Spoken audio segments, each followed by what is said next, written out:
Run. Good evening, everyone. Apologize we're a little bit late, but we just got out of a screwworm meeting with Texas Animal Health Commission. I'll stay after this meeting if you'd like, and we'll talk about screwworms after the 391 meeting. But give you an update on what we kind of learned from the Animal Health Commission a while ago. They called the meeting at 4 o'clock, a Teams call, so that's what we were on. Apologize for being a little bit late. If you don't mind, again, this will just be a workshop, but sign in if you want to speak. If you have certain criteria you'd like for us to really have, hopefully you've written it down or emailed it to me or something so forth along those lines. We'll get started, and we'll do it just like we did the other day in Any Valley. We're just going to have just a roundabout talk about, again, we're working on a living document here, our policy on how we want to proceed as our 391 commission and so forth. With that being said, I'll just tell you, remain seated. We'll go to the Lord in prayer right quick. We'll have a prayer. We'll call the meeting to order, the workshop, and we'll get started on our agenda items this afternoon. Our dear Heavenly Father, we come to you today, thanking you for the many blessings in our lives. Father, I ask that you guide this commission, that you help guide our brothers in Christ, our sisters in Christ, to be believers in you, Almighty Father, that you will deal with nothing that we cannot handle, and put our trust and faith in you and work together as a community to protect and serve those that we serve here locally. I ask that you bless and protect our fellow citizens who are in the military, police, first responders, and those folks and families as they provide our freedoms that we enjoy here today. Father, I ask that you continue blessing from Kenny County, Uvalde County, the state of Texas, and the United States of America. And thank you for the abundance of rain you've sent across our area. And we're not going to be greedy. We'll ask for a little more when you see fit. It's in your name we pray. Amen. All right, we'll call the workshop to order. We'll call it 5:17. Again, apologize for being a little bit late, but screwworm deals without us there. All right. Workshop item, discuss with the constituents concerning the Howard to Solstice Transmission Line for the purpose of assisting the commission with development and establishment of policy and obtaining documentation supporting information provided by you, the residents, the folks that live in Uvalde and Kenny counties or have properties that are involved here. I'll hand out right quick on Zoom for us today is Miss Byfield up here in the top left corner of the TV. Miss Byfield and her husband, Mr. Byfield, are the American Stewards of Liberty, our 391 advisors and so forth. They're working with a few other counties around the state on 391 commissions, and also joining us via Zoom. It's Brian Aldaco. He's a representative working. He's a staff member for Representative McLaughlin. McLaughlin's in Austin today, and said he probably wouldn't be out of meetings till closer to 6 o'clock. So he sent one of his his staff members in to join in and pay and just listen to us today. So with that being said, I'm going to hand out right quick to the commission a copy of the ERAS Somerville Sub-Regional Planning Commission. Grab one and take it around. There's one for everybody to go that way. And then also a draft policy statement that Mr. Commission has drafted a while back for us to start reviewing and looking at and discussing. I'll hand that around to go around that way as well.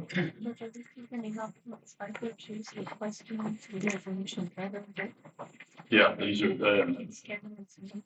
okay. This is the one that is a draft for a copy of the draft that we did from Mr. Williams, and this will be ERAS Somerville. She may have that. So with that being said, Becky, if you'll hand me that sign-in sheet.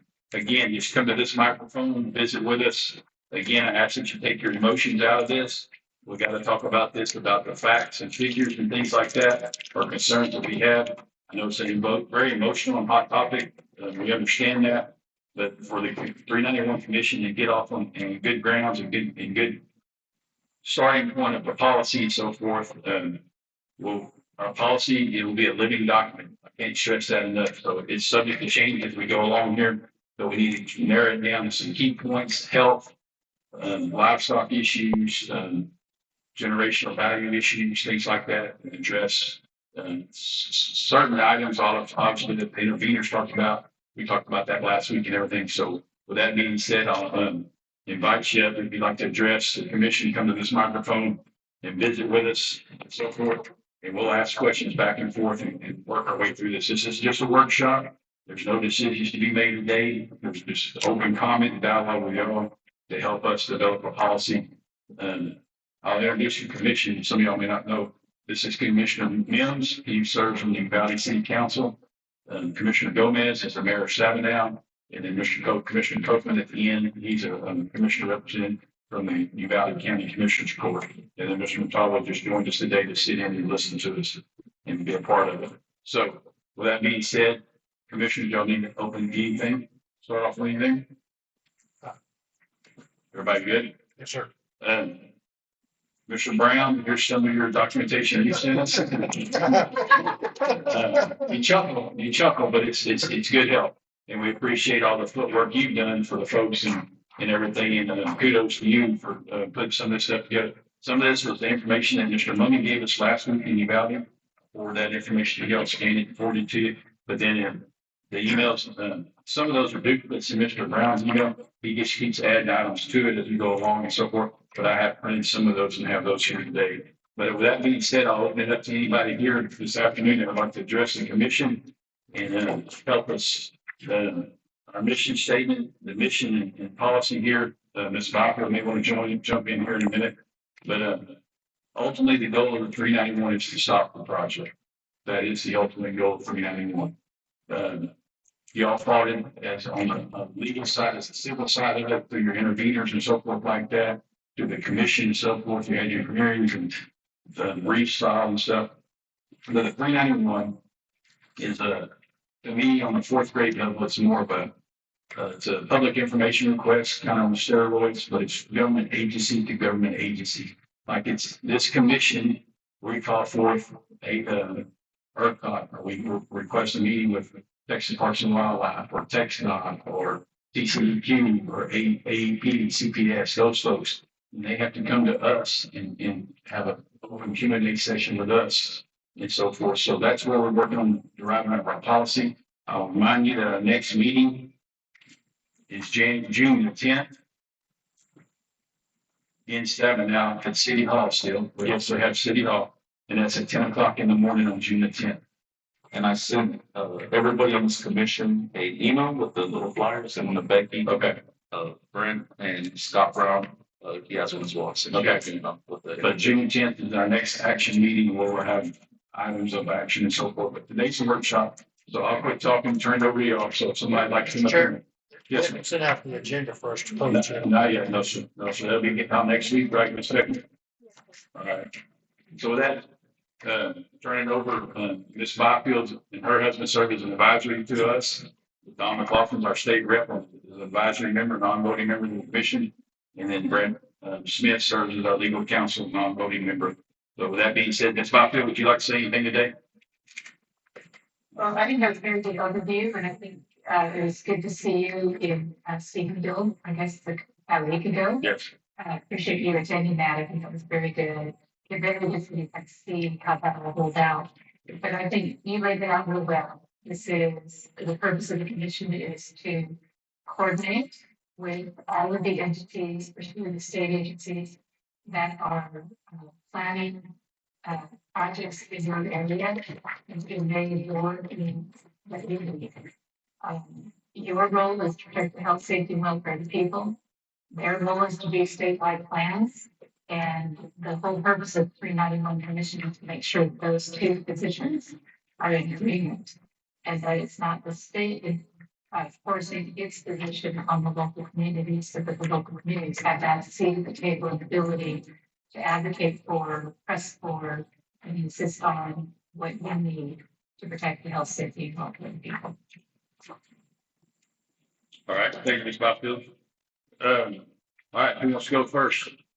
Pick up where we left off last week, or talk some more about what we talked about last week. Pacemakers, child birth defects, things like that. Those are all concerns. These are the largest lines in Texas. They've never been built in Texas. There's only been a couple of states that have lines this big, and I believe they were in the 60s and 70s, maybe, or something like that. So, but the concern is to just the common sense of the whole damn project. Pardon my French, but it's been a rough couple of weeks around here. But just the common sense of we're not creating more electricity. We're not addressing ERCOT's true issue of the electrical need. We're just simply rerouting reliable electricity where they're going to burn coal at CPS and pipe it out to Fort Stock. And then supposedly the word is they're going to run solar and wind power from out there that they can't rely on back down the old transmission line to help subsidize what CPS is losing to serve their constituents right now. So the addressing the ERCOT need of more electricity, we're not doing that. We're simply rerouting electricity. So to me, that's a huge factor to overcoming this deal and try to understand it. Right now, we need to address the issues of it's dissecting my property. It's generational devaluation of my property as just a skeletal structure out there, 160 feet tall and 200-foot easement. Concerns like that, concerns of drilling these holes, and when you get about here in westward, the holes in the cursed soil structure and stuff, and puncturing those lines and those veins of water and so forth that we don't know about that serve spring water stuff, not necessarily deep well water, but spring water stuff and so forth. We pump 30 to 40 yards of concrete in a hole, and you do that 4 times on every tower, and they're about 1,400 feet apart. We've learned that. And but say 2 of the 4 holes in this one tower took 90 yards of concrete instead of 40 yards of concrete. Well, we just put 50 yards of concrete in something. And the aerial evaluations that they've done, if you listen to some of the testimony last 2 weeks ago during the hearings, they just basically used Google Maps and looked at things aerially. They didn't do a whole lot. So if you didn't show up to the meeting in Uvalde or the meeting in Del Rio and pinpoint certain items like this line's crossing this or that line's crossing this, one thing I would stress is knowing and understanding where our cemeteries are, family cemeteries, ranch cemeteries, and things like that. We need to get those documented. There's a lot of those that probably are here in our county that may not be registered and stuff, but they're known by the family or they're known by the folks that currently own the ranch or something like that, maybe a different area or something like that. But those kinds of things. To me, it's also the radio communications, being able to talk. We have dead spots currently, weak spots as far as paramedics and the sheriff's office being able to talk on the radios in certain parts of the counties. And we throw this transmission line up, what's it going to do? The concern is they're grouping 345 size lines in the same category as 765 lines. Well, if they're the same, why is the tower so much bigger? Why is the line so much bigger? Things like that. No addressing of where these, they call them fiber huts, is that what they're calling them? The fiber huts, where they're going to be every 4 or 5 miles along the line, and they may not necessarily go in the right of it, where there's going to be. Yes, ma'am. I think that's a misnomer. There's nothing funny about it. They're building. They're 20 by 40.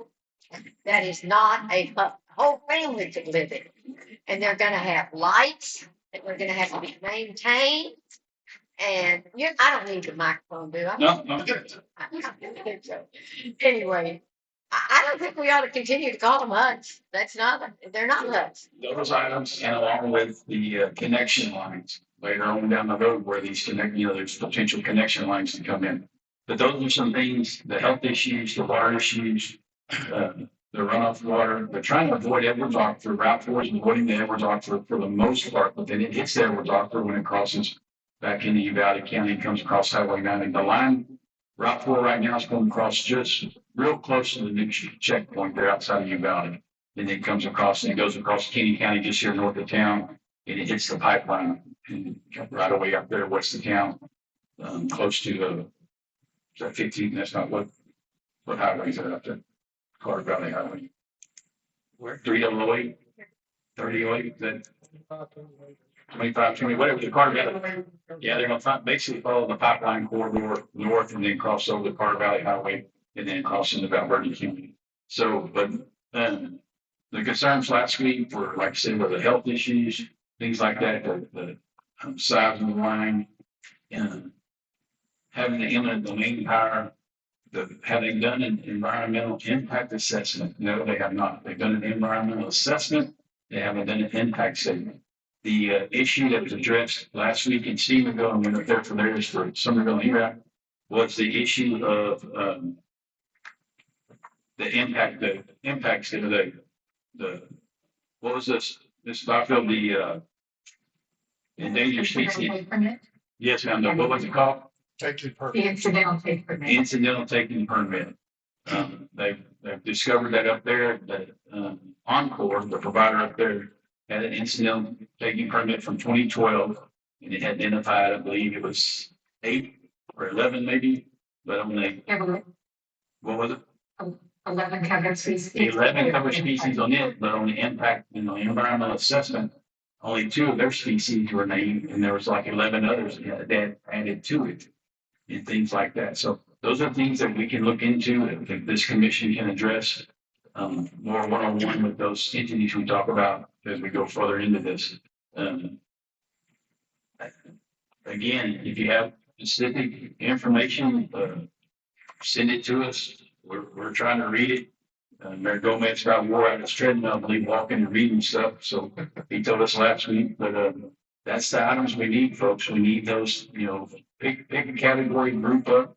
2 of you work in this deal, 2 of you work on this, or something like that. But 3 or 4 of us doing 5 or 6 things, it's going to weaken us, I'm afraid. So we need to kind of, pair up in groups of your interests or your concerns, whatever the case may be. If it's artifacts, cemeteries, water issues, health issues, and help the commission here with our policy. I can read the policy that Mr. Mims has kind of drafted, and go forth from there. And we can go through it and pick it apart. It's kind of a harsh term, but Mr. Mims won't be any harm or foul by it, but he did start something for us, so we'll look into that. You can go ahead. Is that okay with everybody? We'll start. Okay, here we go. And tell me if I'm going too fast or too slow or too not clear enough. Policy statement of the Texas Border Subregional Planning Commission consisting of Uvalde County, Kinney County, City of Uvalde, and City of Sabinal, Texas Commission. Opposing the proposed Power Solstice 765 kV transmission line as it may be located in Uvalde and Kinney County, supporting the protection of private property rights, natural resources, economic stability, and public health. Requesting full coordination with regional planning authorities under Texas Local Government Code Chapter 391 and establishing regional policy positions regarding the project. Whereas the proposed Howard Solstice 765 kV transmission line project has been submitted to the Texas Public Utility Commission by CPS Energy and AEP Texas as part of the Permian Basin Reliability Plan approved by the Public Utility Commission of Texas. And whereas the proposed project consists of approximately 335 to 393 miles of extra high voltage 765 kV transmission infrastructure traversing multiple Texas counties, including Uvalde and Kinney counties. And whereas the project contemplates transmission structures approaching 140 to 160 feet in height and right-of-way corridors, approximately 200 feet in width, and whereas the Public Utility Commission of Texas is required under the Public Utility Regulatory Act to consider routing factors, including community values, recreational and park areas, historical and aesthetic values, environmental integrity, and land use compatibility when evaluating proposed transmission line routes. And whereas Texas Local Government Code Chapter 391 authorizes regional planning commissions and sub-regional planning commissions to coordinate governmental response to projects impacting multiple jurisdictions and requires state agencies to the greatest extent feasible to coordinate planning activities with such commissions. And whereas portions of the proposed routes will traverse environmentally sensitive lands, scenic vistas, ranchlands, wildlife habitat, and aquifer recharge zones. And whereas the economies of Uvalde and Kinney counties rely substantially upon agriculture, ranching, hunting, ecotourism, heritage tourism, outdoor recreation, and conservation-based land stewardship that will be adversely affected by industrial scale transmission infrastructure. And whereas preserving the operational viability of agricultural lands is a core planning objective of the commission. Whereas local landowners, conservation organizations, municipalities, and county governments have expressed widespread opposition to the project routes affecting the region. And whereas the commission finds that the proposed projects as currently routed through the Uvalde and Kinney counties present substantial concerns related to private property rights, degradation of scenic and natural resources, impacts upon wildlife and agricultural operations, reduction of property values, disruption of regional economic activity, adverse visual and land use impacts, interference with conservation investments and easements, potential public health and safety concerns, and long-term incompatibility with the rural character, thank you, Judge, with the rural character and regional development objectives of Southwest Texas. Okay, let's stop right there. All right, because the next part is the now therefore be resolved. Of that right there, I don't know if it's harsh enough to state that hey, we're opposed to any transmission line within our counties. Okay, taking off of something here from the ERAF Somerville sub-regional deal, it makes a comment of 391.009C of the Texas Local Government Code requires state agencies to coordinate their plans and policies to the greatest extent feasible with sub-regional planning commissions. And I think that probably would needs to be one of ours added in there at the very beginning of it. We're proposed to the Howard Salid 765 transmission line project. Yes, but I think that statement, that right off the bat statement should probably address, we're opposed to any transmission line traversing project that would cut up our county or go through our county, whatever the case may be, whether it's the Howard Solis or whatever. Yes, ma'am. Ms. Blue. That's what I was gonna ask. There's no preferred, I mean, the preferred route they listed is not good, but there's no good route. And there's been a suggestion by some to run it down Highway 90 to an extent. That's not good either. So I don't want them coming back and saying, okay, you won't cut across branches, run down Highway 90. Well, it's not near wide enough as it is, and it would still eat up a lot of branch lands. It would go too close to some cemeteries. It would interfere with communication towers. So just to not have it come through your period, I think is the most important place. Okay. We put it at the beginning, Judge, or we I would- put it at the last, which says, I would think, commission finds the proposed project or any other. Well, may I? yes, Go ahead. The very last comment in this draft policy states that the commission formally opposes the routing of the proposed Howard Solstice 765 kV transmission line through Uvalde County and Kinney County, including all currently proposed route alternatives. We're opposed to all of the routes in these two counties. okay. That's on the last That's in the page. conclusion. That's in the conclusion. We can say. Oh, in the conclusion. Beginning, but what? I mean, I think part of the, I think yes, we probably ought to put that in the beginning as well, included in the conclusion as like you're saying there. But I think maybe putting that, Ms. Byfield, I'll kind of pitch the coin here to you. Opposing any route, like Mr. Mims was just saying, opposes on the bottom of page 6, the commission formally opposes the routing of the proposed Howard's release transmission line through Uvalde and Kinney County, that's Texas, including all currently proposed route alternatives. But see, right now on their map, there is nothing running down Highway 90. Correct. So Okay. I wanted to go. I, Yes, ma'am. okay, I didn't have that, I would be really stronger.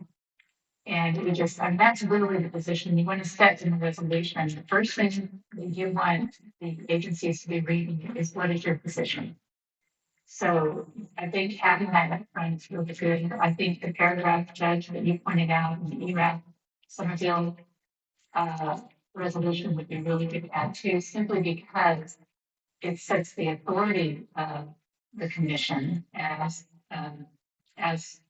laid out in the statute, and you put that right in your resolution, and that establishes where your authority is coming from to do this, to even hold this position. So I think those would be two really good additions to the beginning. Can I make a couple more Yes, ma'am. suggestions on this section? I would change the tone of the language. I would make just a little stronger. I think sometimes, and I say this nationwide. We work on these kind of projects nationwide with counties, and a lot of times you'll see statements in county resolutions in the West dealing with the federal agencies like Forest Service or Bureau of Land Management. And they'll say, well, we support X, Y, and Z. And that's fine to support it, but that's not very emphatic. And it's really not much of a position. It's a position that the agencies can work around in coordination. So yes, we support it too, but we're still going to have to, put this transmission line through. So we try to recommend that you make the language a little stronger. So let me make just a few simple suggestions, and I think you'll see what we're talking about. Okay. The third sentence, requesting full coordination with, we're not requesting. The statute requires the agencies to coordinate with you. So this is actually in the bolded, capitalized third sentence at the top of the resolution. So you don't want to be requesting because they're obligated to come coordinate with you.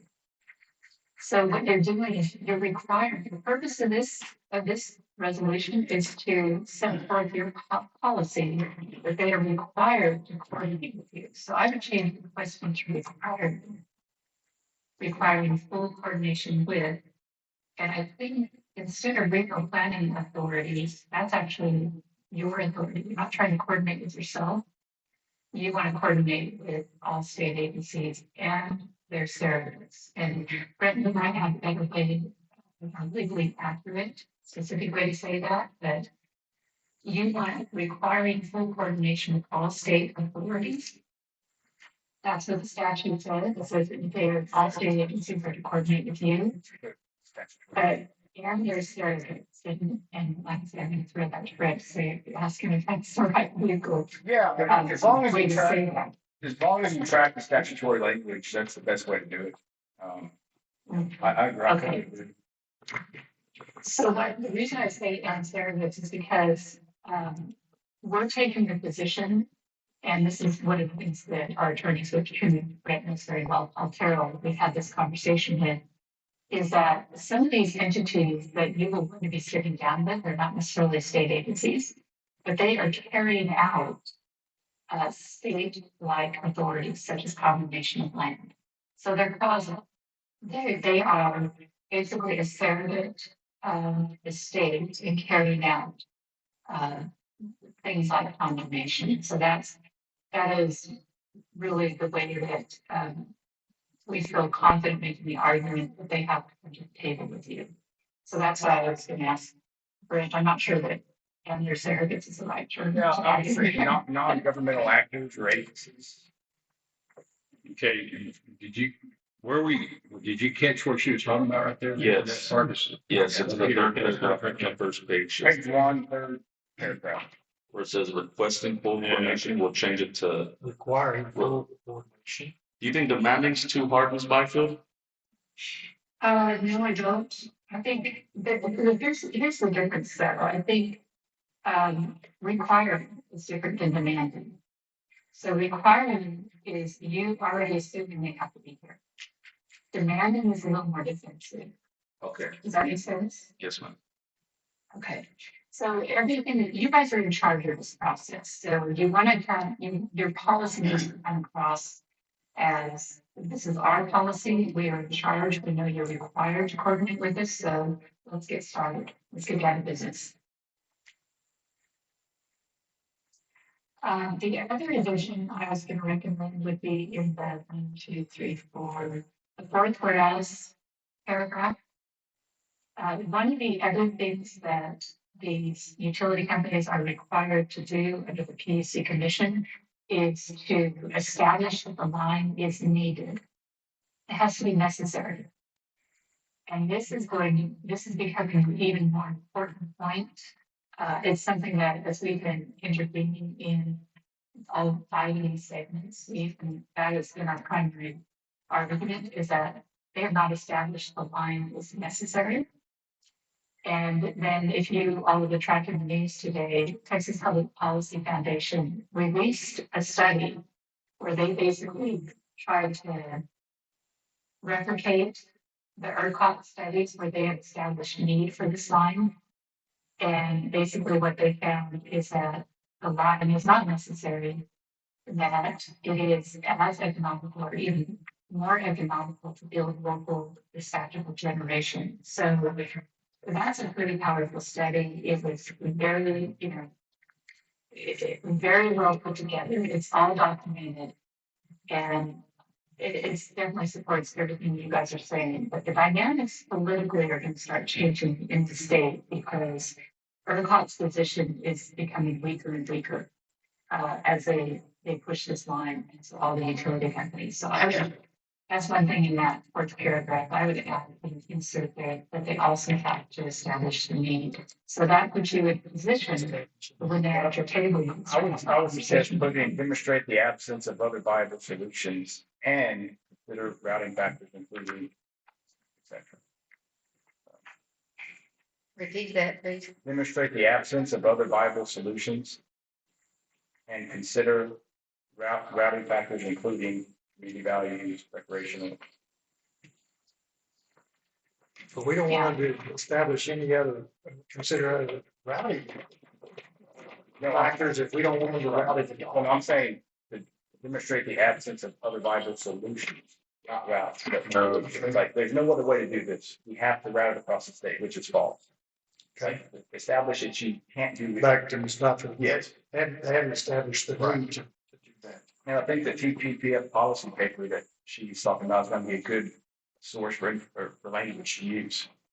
They spent a long time drafting that. So I think it'd be very valuable for us to pick parts of it to include in our policy.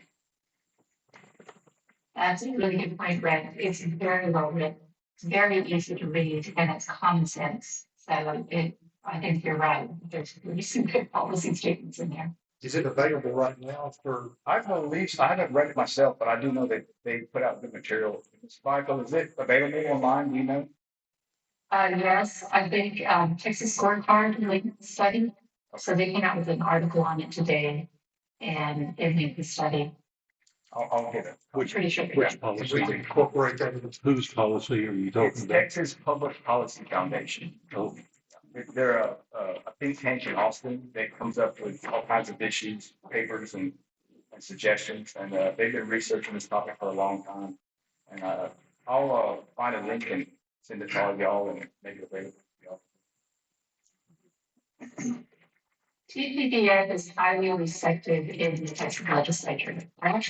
We work nationally. TPPF is highly respected nationwide, even though their focus is on Texas policy. Other states look to what TPPF is doing to direct their policies. So if they're going to come out with this position, it's really important to know that. okay. Just to let y'all know, there's a new massive PR campaign that's coming out that appears somewhat organic, but it was created, it seems, to directly combat the information that's coming out of TPPF. Their main sponsor is Encore. Go figure. And the gist of all of their social media posts and whatnot, TRI, or whatever you call it, the TRII is the one that's sponsored by Encore. They're basically trying to tell you that everything you've heard about the harms of 765 kilovolt is wrong, and that they are right. And I mean, it's right there. They're sponsored by Encore as their founding sponsor. To drill down to that a little deeper, they say that that they have a coalition of members that is supporting them. They don't list any. And there's only two entities listed on the website as founding the organization, Encore, and then another one's like Texas, something else. It's like a four name other organization that sounds really, really good. When you go to their website, that organization also has one member, which is Encore. So it's really interesting Encore showing to appear like they have this whole coalition of people who are supporting the 765 line, and I can't tell who the gentleman is speaking in the audience, which is 100% correct.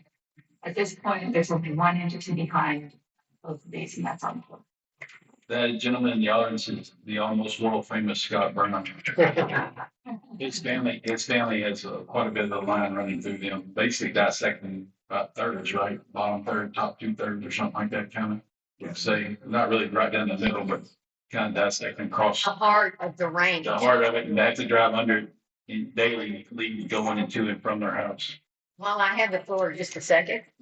Yes, ma'am. Oh, time's up. That was a second. Time. Yes, ma'am. I can't remember all those things that were read, the reasons for the committee or the point. And I still say we ought to put down that it's our life, our life, our work and our life is where if it's going through a ranch, now if it's going someplace else, I don't know, but I'm just saying, Ms. Brown's point. It's the people. Ms. Brown's point last week in the meeting was human life should be greater than any of the other issues Yes. in here, but it should be noted, human life is very important in the opposition of the line and the effects of the line long term being unknown. So human life to her, human life, water, and then livelihood. But those were kind of her strong points last week. In last week's meeting was human life. It should be our foremost concern, and then our water issue, the effects of that, and so forth. But then livelihoods and so forth. I mean, there's about 7 or 8 points here we could make in this deal, but that was her strong points last week. Yes, ma'am. I'd like to again, so this has been talked about in all this, tell me to stop. Has anybody thought about it? I mean, 2 years ago, when people were coming through, those highways were massive highways for people coming through. So the further south those lines are, the more people come up through Mexico, and those towers are going to be so high. When we lived on the Mitchell and we had that radio tower on the top of it, they could see it from Mexico, and they were right behind our house all the time. You would be able to see these towers from a long way. When we became a whole huge highways, if we ever had the same situation we did under Biden. I said, It's I feel that was Mr. Net speaking about how the transmission line serves as such a corridor for our illegal immigration. And we do have a transmission line currently through the county that's LCRA, not near the city. I think it's a 345 line, is it not? Have anybody? But it runs through us, and it's a major corridor for the illegal immigration to follow. And I'm sure Ms. Mayor Gomez can contest to some of that because he is a border patrol agent. So, but that is another concern if we get in the same situation we did just 12, 18 months ago. it's Southern Line. So I would double down on that. I think it has to be highlighted in your policy. It's one of the things that makes your county unique or your jurisdiction unique.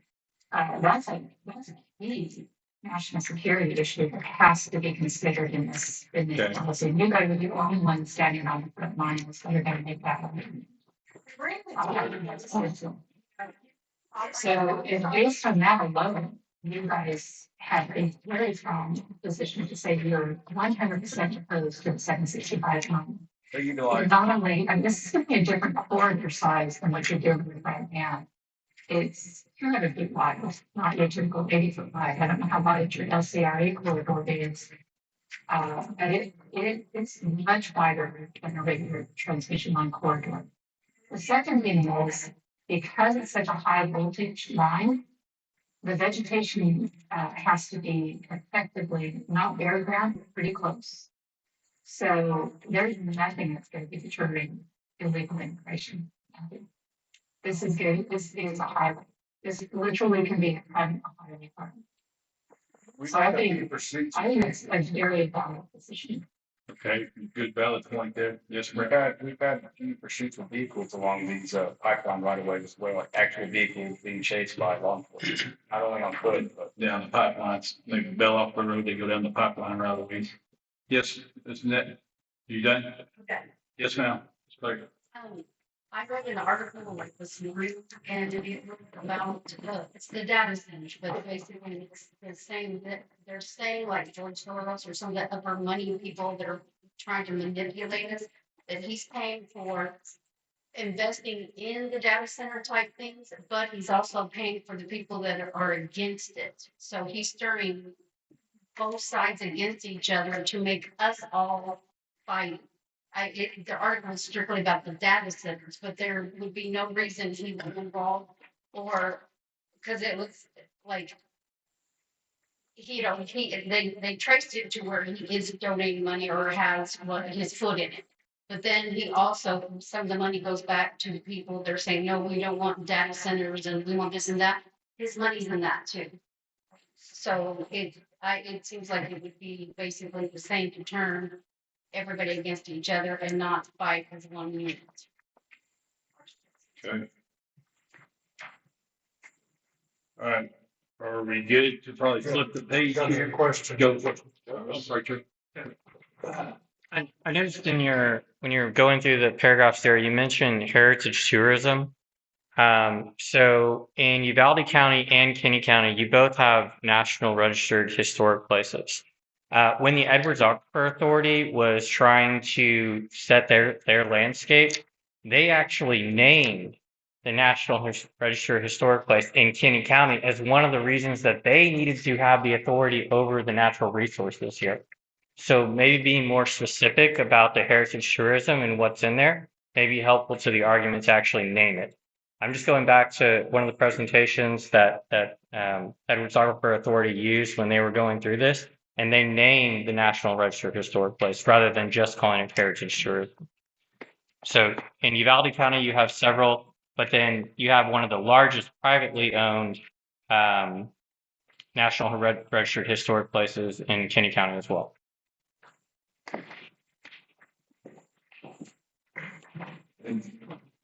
Judge and Ms. Byfield, what if we move that national security up to like number 4?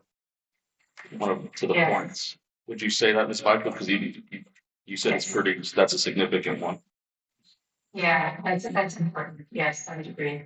Which one, the fourth whereas? So, no. Front page, kind of front page, let it be front page material basically. Okay, Yeah, It's a kind of a simpler way to put it.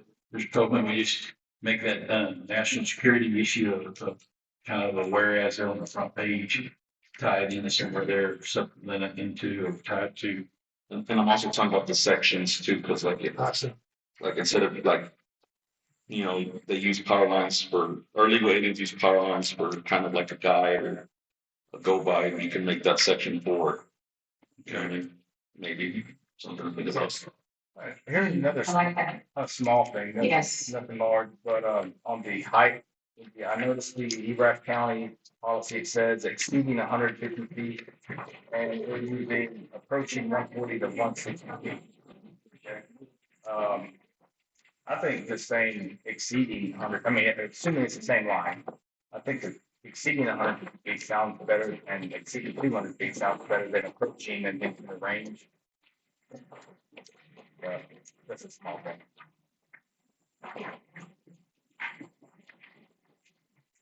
Where you hit there, Brent? On the first page, the second whereas. Okay. And the third whereas, we like Yeah. 330, approaching 335 to 393, but the ERAF, and assuming they're the same lines, type built, The ERAF one says exceeding 150 feet in height and a right of way width exceeding 200 feet. I just think it reads better and it's, you know,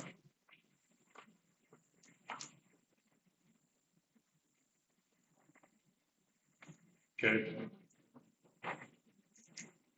Ms. Byfield, I hope you're taking good notes. I'm not hearing Brent as well, so I'm not sure what. That's why I was wondering who is our. Brent was referring to on the first page here on the, Mr. Mills, you. 1, 2, 3, 4, 5. About the sixth paragraph, whereas the project transmission line structure is approaching 140 to 160 in height and corridors approximately 200. Brent feels like the wording there, a little bit stronger wording you're talking about, and the stronger tone would be structures exceeding 150 feet in height and right-of-way corridors exceeding 200 feet in width. And I say that because ERAF's policy uses the wording exceeds. Okay, I'm still not. I guess the one point I'd add, what happens if they say, well, we're really only gonna do 140, so that whereas, but that's not, it shouldn't be a concern to you, because it's only 140, you're worried about something that's exceeding 150. Right. Can you hear us, Margaret? Occasionally, she's having a hard time hearing you over your microphone like that. Yeah, okay, let me back up. Are you guys needing me to take the notes through? No. I'm fine. Okay, we're gonna start over here. Okay. But Brent was taking notes and felt like, where we're making comments approaching 140 to 160 feet in height and approximately 200 feet in width, maybe using the terms exceeding 150 feet in height and right-of-way corridors exceeding 200 feet in width. Yes. Because I believe on the corners, TxDOT has, this came out in the meeting last week, was TxDOT has a requirement that these transmission lines must cross the highway at a 90-degree angle. Well, I'm driving home from Stephenville the other day and I go under some of them and they're like diagonal with the road almost. I'm like, well, that wasn't. So I don't know when that came about, but that's some, so they're talking about on those corners where they're having to make that transition to go across the highway, they could be up to 400 feet by the time they set the structure towers to get And across. I mean, I get those numbers and that language from ERAF's Yes, policy. yeah. So that's where it came from, Okay. on the second page of ERAF. Right.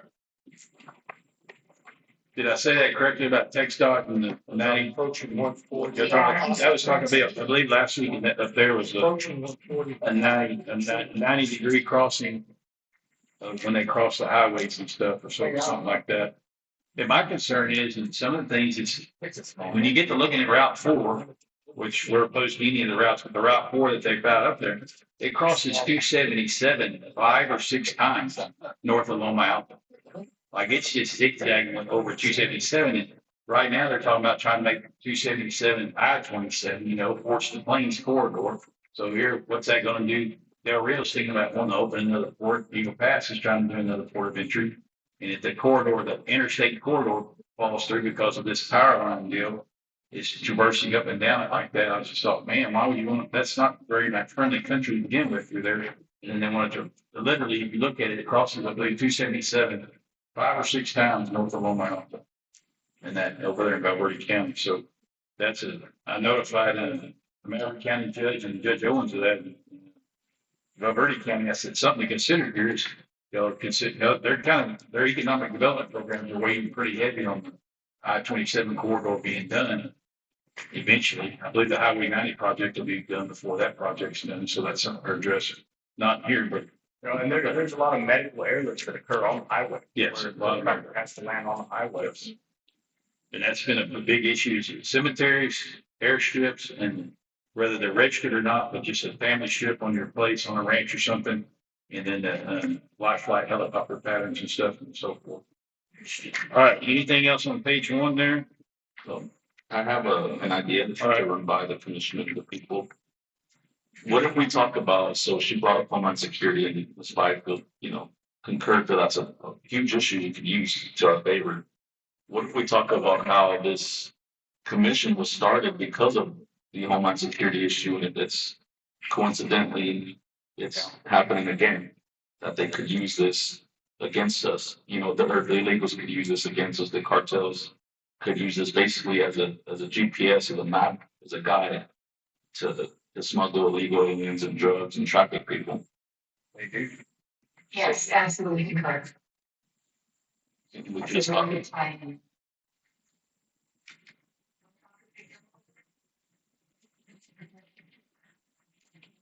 All right, and then another note here I got on mine there. In the ERAF Somerville policy, they talk about the recreational things and parks and stuff. But you got Los Maples Park, Bear Creek, Vanderpool, the airport in Uvalde, the World Soaring competition that they host at the airport in Uvalde.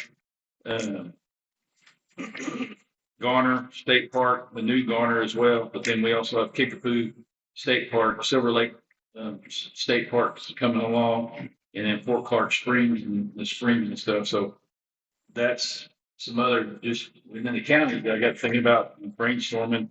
I made some side notes here, but we talk about that a little bit in ours, talking about the where did you talk about that? Hunting, ecotourism, heritage tourism, outdoor recreation, and stuff like that. So in a broad scale, we cover those, but there's just something to be thinking about in from our areas and stuff. Chalk Bluff is also one. Chalk Bluff, there you go. Left that one on.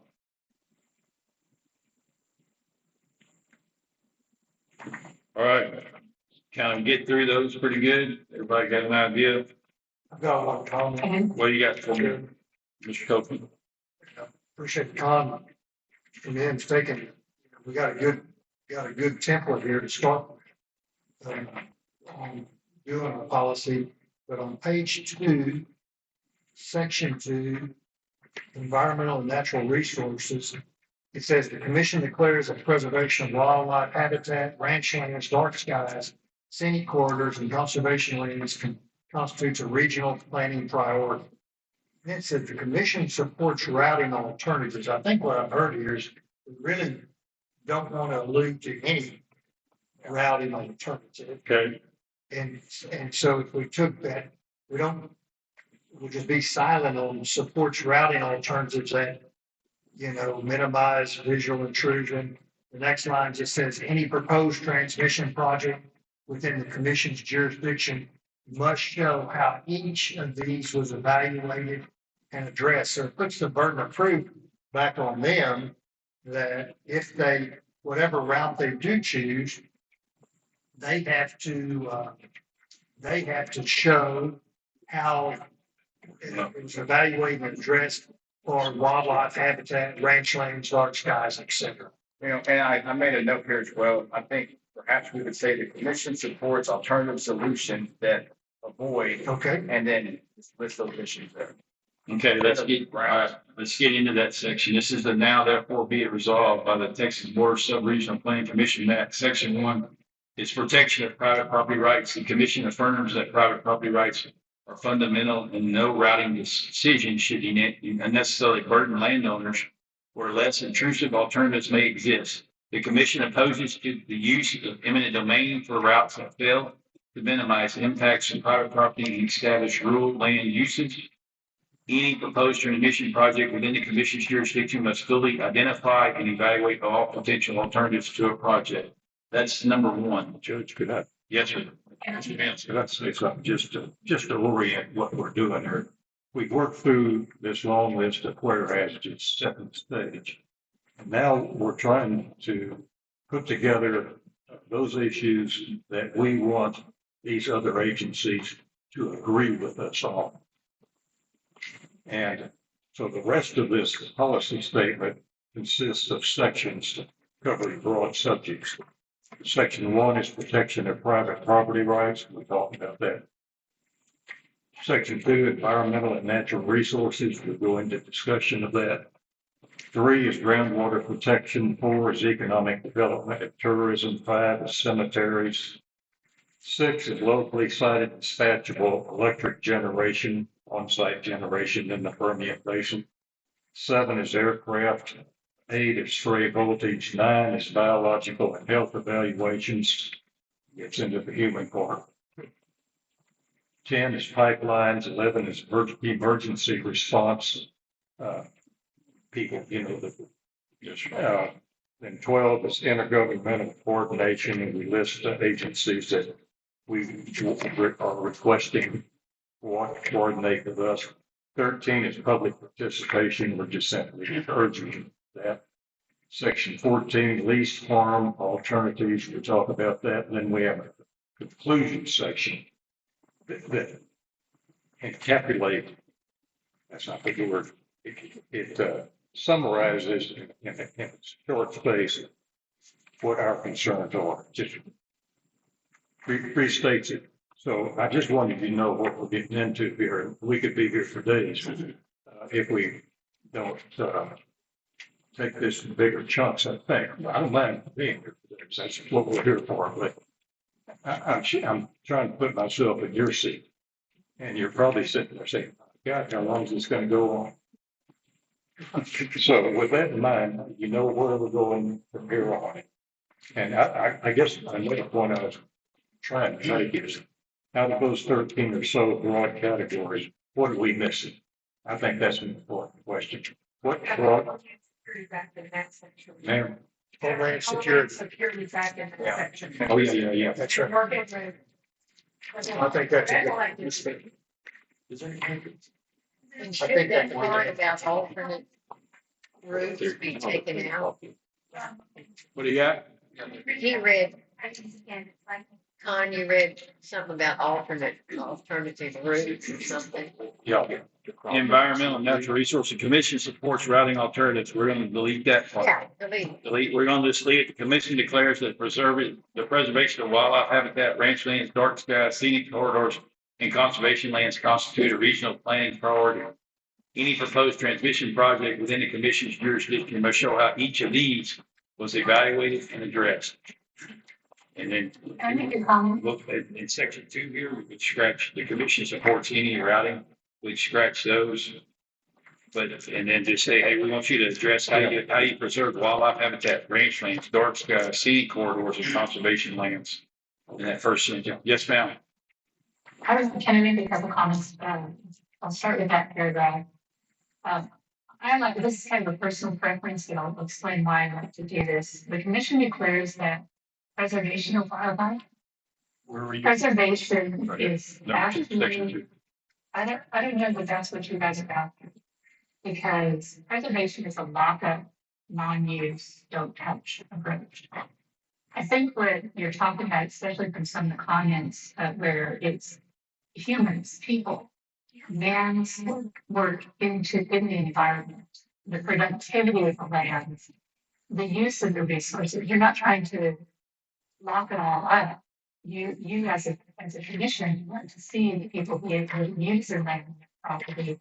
And in so doing, that's how the wildlife flourishes and all of these other pieces that you're talking about in this particular section. So I actually like to use, instead of words like preservation or conservation, stewardship. So the commission declares that stewardship of wildlife habitat, ranch lands, skies, corridors, and I also don't like the word conservation. They both, preservation and conservation both mean restrict.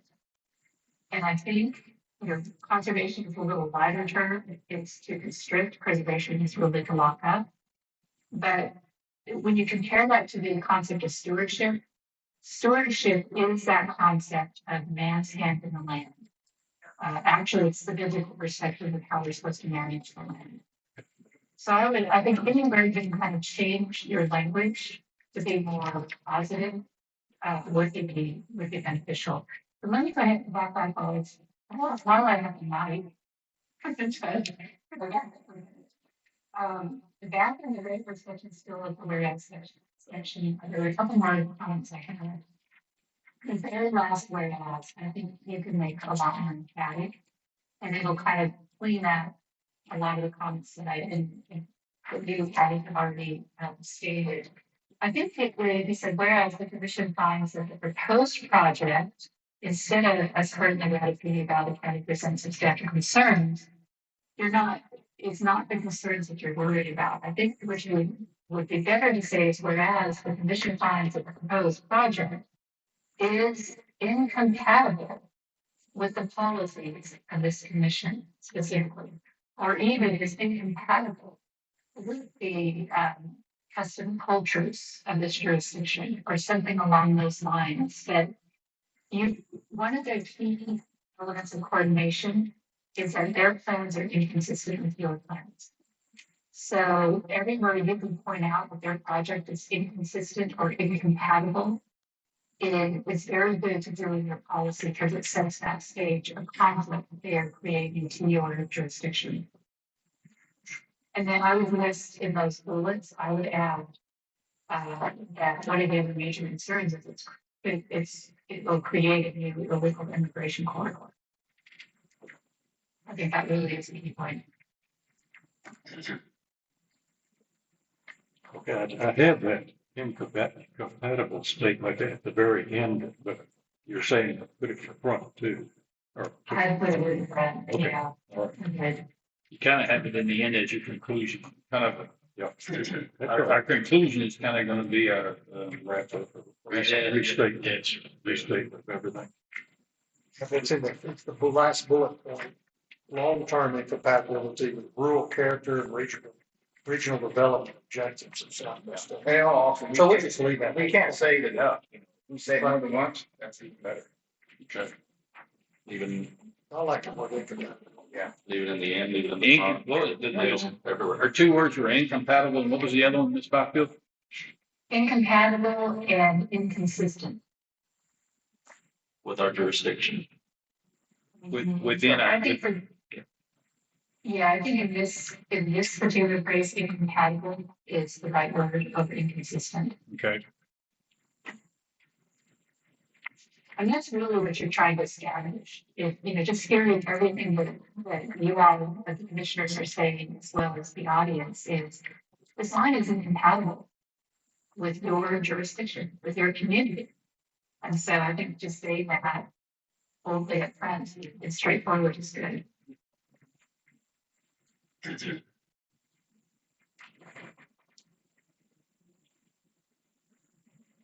all right, And then I would make one more comment to section 1. okay, The commission affirms that private property rights are fundamental and that no routing decision should. This is your policy. So your position is that no routing decision will unnecessarily burden landowners. okay, So it's just a change. It places the authority and the burden back on them because you're saying no, it will not burden. That's your policy.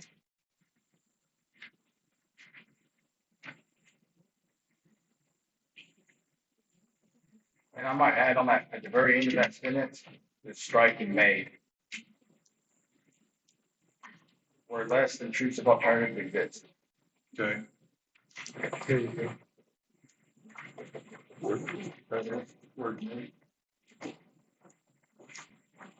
What'd you get?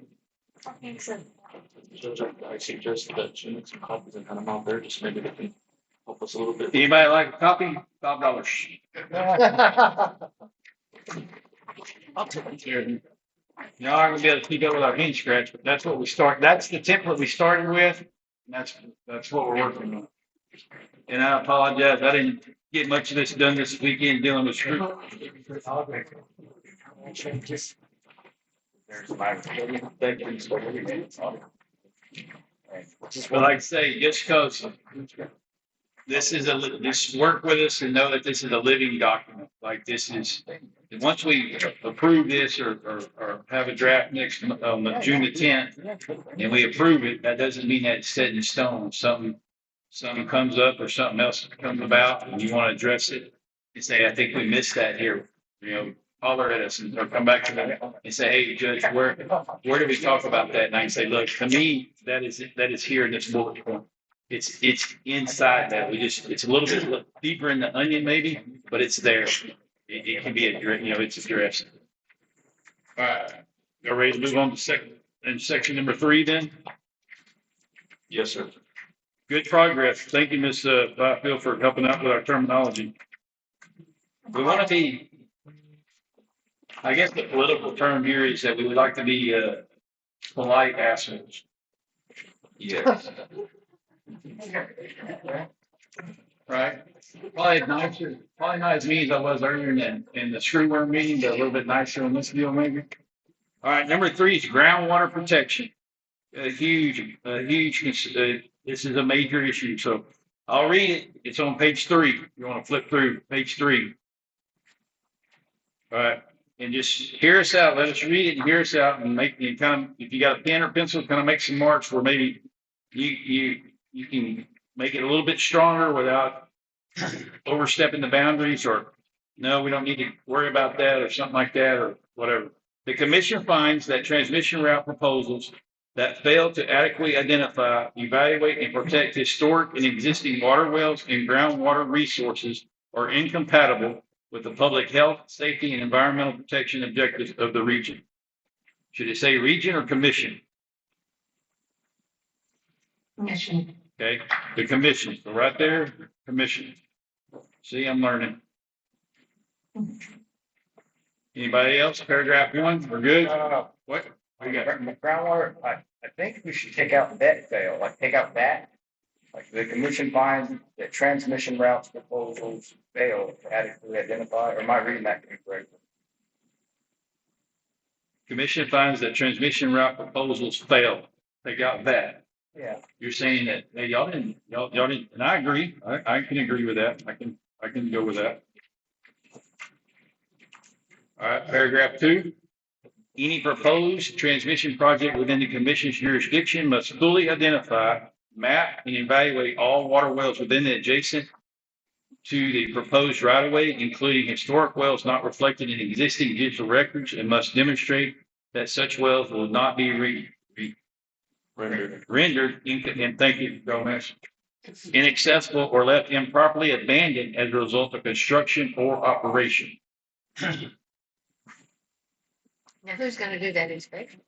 I have reached out to the field engineer for the groundwater district, and I've sent him the proposed route and the other routes in the county. And he's going to go in and dig deeper into their of the wells they know and the wells that are unknown. But a lot of the wells they know, they have identified a lot of wells in the county. So the groundwater district engineers is stepping up to help us on this. But at that point, like, and at this point, we can't, and we've been dealing with this for years now, trying to demonstrate what, water systems affect other water systems. We can't actually say, and we don't say in here, that any sort of penetration of the aquifer in any part of the county wouldn't affect both of your municipal supplies, not just your historic and existing water wells, but also your municipal supplies. That's your recharge zone for all 4 of your municipal wells in this county. The routes transitioning going across the recharge zone. So It's really getting close to the Lost Morris Creek recharge. That's Just north of town and stuff. And that's your municipal wells. Both of your wells are right here. So if you impact that system up there by punching a bunch of holes in the ground and either releasing pressure on the aquifer or filling the aquifer in, I mean, we don't even know what it does when we do one thing. We've been trying to figure that out for years. So we're just going to go start punching holes in the ground? I mean, that doesn't make sense. So something about municipal water, not just historic and existing water. I think we just put it and evaluate all water wells within the adjacent proposed right of way, including historic wells, municipal wells, or historic wells and municipal wells not reflected in the, somewhere just put municipal wells. Right. Somewhere in that sentence, incorporate municipal wells. Municipal, because then you're saying, I mean, you can actually say that every domestic water tap in this county could be at risk. Tell us if it's not, but tell us that it, is or isn't. I mean, that's kind of. Brent, you studying that? Yeah, I just had a small thought, but I don't think it's any important. I would say the proposed project does not identify, map, and evaluate all water wells, but I think it gets to the same place. I don't know if it's any better. Maybe just write all water wells, parentheses, including municipal wells, parentheses closed within the adjacent proposed right of way. I'm just trying to get it to where you're saying like, it's not just this, you think, the idea is that it's going through this unpopulated land. And that's, somewhat true and affects a lot of people there. And that's a problem in and of itself. But just because you're outside the bounds of the city doesn't mean that what you're doing isn't going to also affect the city. And so trying to tie the whole thing together to say, you're going across this ranch land and potentially affecting the wells that serve all of the domestic wells from the municipal, or excuse me, all of the municipal wells that are serving domestic households. Now you've drawn the entire population into your statement, not just the land that it's going across. Okay. We might, I understand what you're saying, but we might be better off having another paragraph addressing just that. I'm trying to put that into this one. Yeah, because I think that, there's already a lot of points talking about, hey, you're out here and you're going to affect what's going on out there and the stewardship out there. But consequently, could also affect what's going on in the city. And Take a shot at it. You've got to shoot for. I will. All right. So You need to, do I understand? Hold on, Miss Byfield, Miss Nancy, stop speaking. Yes, ma'am. what he's saying, we're learning more about what's happening in that region. Our range out there has recharge holes that come up to the surface. So there's got to be layered out there. What scares me is when they start putting concrete down in the hole, there's going to be a hole like that recharges the whole system here, and you fill it up with concrete, and now the city's well is dry or the spring's dry because you're filling up a cavity that feeds the spring. There's one of those on our ranch, and we're learning how much more there, that area is impacting the spring in the city. And so maybe what I'll do, instead of trying to draft it myself, I'll reach out to Vince with the water district and see if he can help with some of that. Okay. To make, because you stated it much better than I did. But we'll get you something. And a new paragraph. Yes, a new paragraph. Yes, ma'am, Ms. Byfield, they were just addressing do you know, Ms. Byfield, have you seen the schematics? I have not found the schematics on the diameter of the hole and the depth of the hole for these towers. Is it 20 inches, 25 feet? They don't know. Well, but they're going to drill. What is it? They said 20 to 25 feet. The hole with the deep. 20 to 25 feet. What's the diameter? Probably about 20 inches, because it's just a pillar for them to attach that tower to. So I'm thinking, probably 20 inches maybe. It's got to You be. think bigger than that? Oh, yeah. Yeah, I saw 4 feet or something. Yeah, I think the ones they currently have are about that size, like the ones outside. The single towers on us are 5 feet in diameter. And then I think they're about 30 feet deep. Well, they're gonna be bigger than that. It was an impressive machine that dug those holes. I'll tell you. Well, the testimony was that it was 20 to 25 feet. That's deep, but then Deep. there's also Yeah, I know, volume to it. Right. See if you can figure that one out. But let's fire. What do you got, Ms. Buckle? You had a comment before I interrupted you. No, I was just going to suggest that whoever was speaking should write that paragraph, and I think you already solved that. We did. Do I understand that it crosses an aquifer? Uh, The gates, municipal wells, and everybody's wells? We're on the western, when it crosses the Uvalde Highway, out just west of Uvalde there, about 9 miles, 8 miles maybe. It crosses there. When it crosses there, it'll come back, it'll get stronger into the Edwards Aquifer. And then below the Edwards Aquifer is the Trinity. And we're in the transition zone of the Edwards Aquifer Trinity. So when you get west of us, you're more in the, what they refer to as the Edwards Trinity. Here where we're sitting kind of in town and back eastward, we're in the Edwards, and below us is the Trinity. They're not actually really combined just yet. They're getting close. We know that. But yes, it's coming back over into the Edwards Aquifer. It's basically just going to catch the far western edge of the Edwards Aquifer Authority as it crosses the western side of Uvalde County and enters into Kenny County. Kenny County is not in the Edwards Aquifer Authority. Uvalde County is, Kenny County is not. Okay. But overlap, yes. And brings issue from there. This part needs to really be addressed with John Paul specifically. I like what he's saying, because we're just now finding out, and Jim can add more information to this.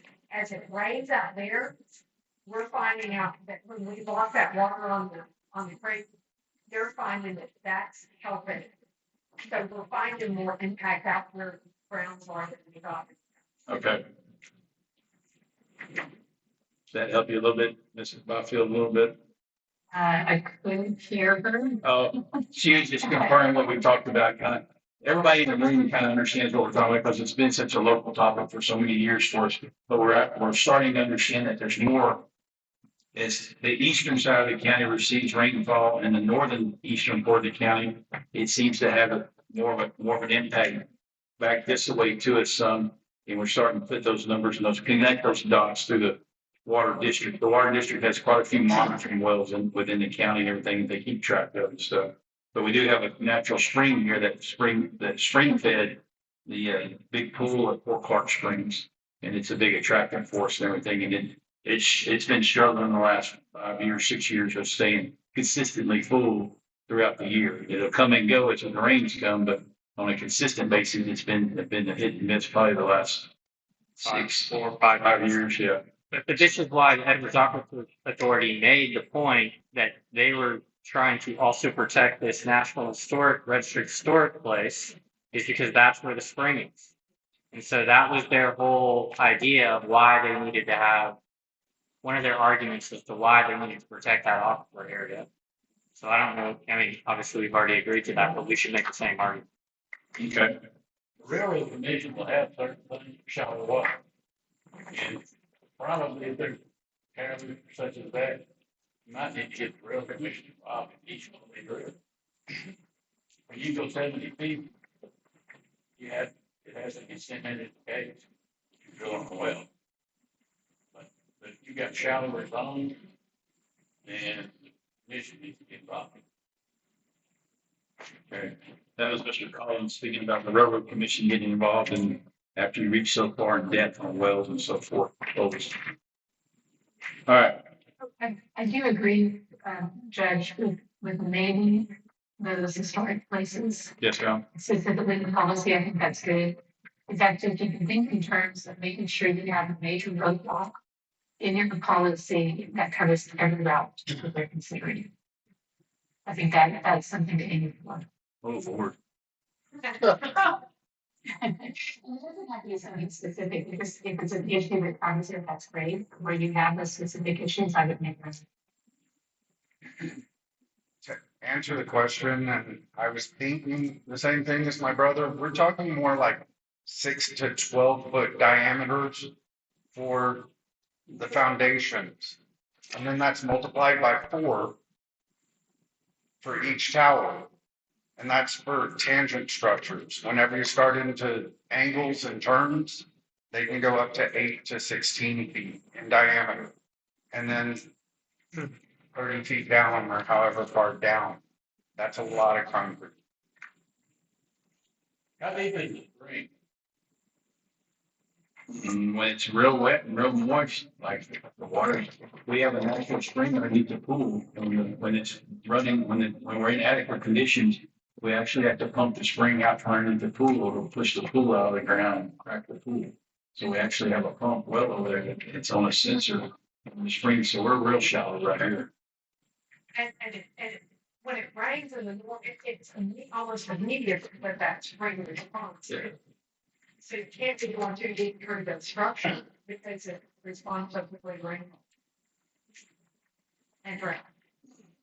All right, next paragraph, we're moving on. Any proposed transmission project must demonstrate that construction, operation, and maintenance activities will not create pathways for groundwater contamination, including through interaction with improperly plugged or unknown wells that may serve as conduits to the local aquifers.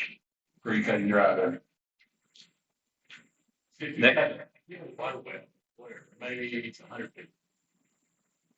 You got a zone of 20 feet. Period. Above it and we plug it.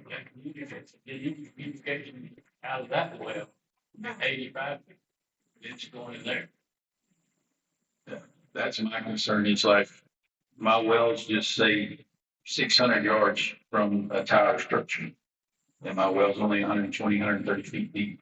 And it's just a livestock well, but it's adequate for what I need. And all of a sudden I'm struggling, and I shouldn't be. It's in times when we're adequately supplied with some Mother Nature moisture. but also now my well's struggling. And it's because this tower had these 4 holes, something, and that's where I think knowing, like, making him,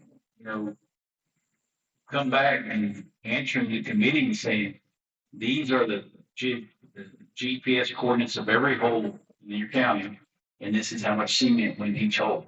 Like, make them do the work. Yeah. We don't need to research this. They're Yes. obligated to find out Yes. and let us know. But if we end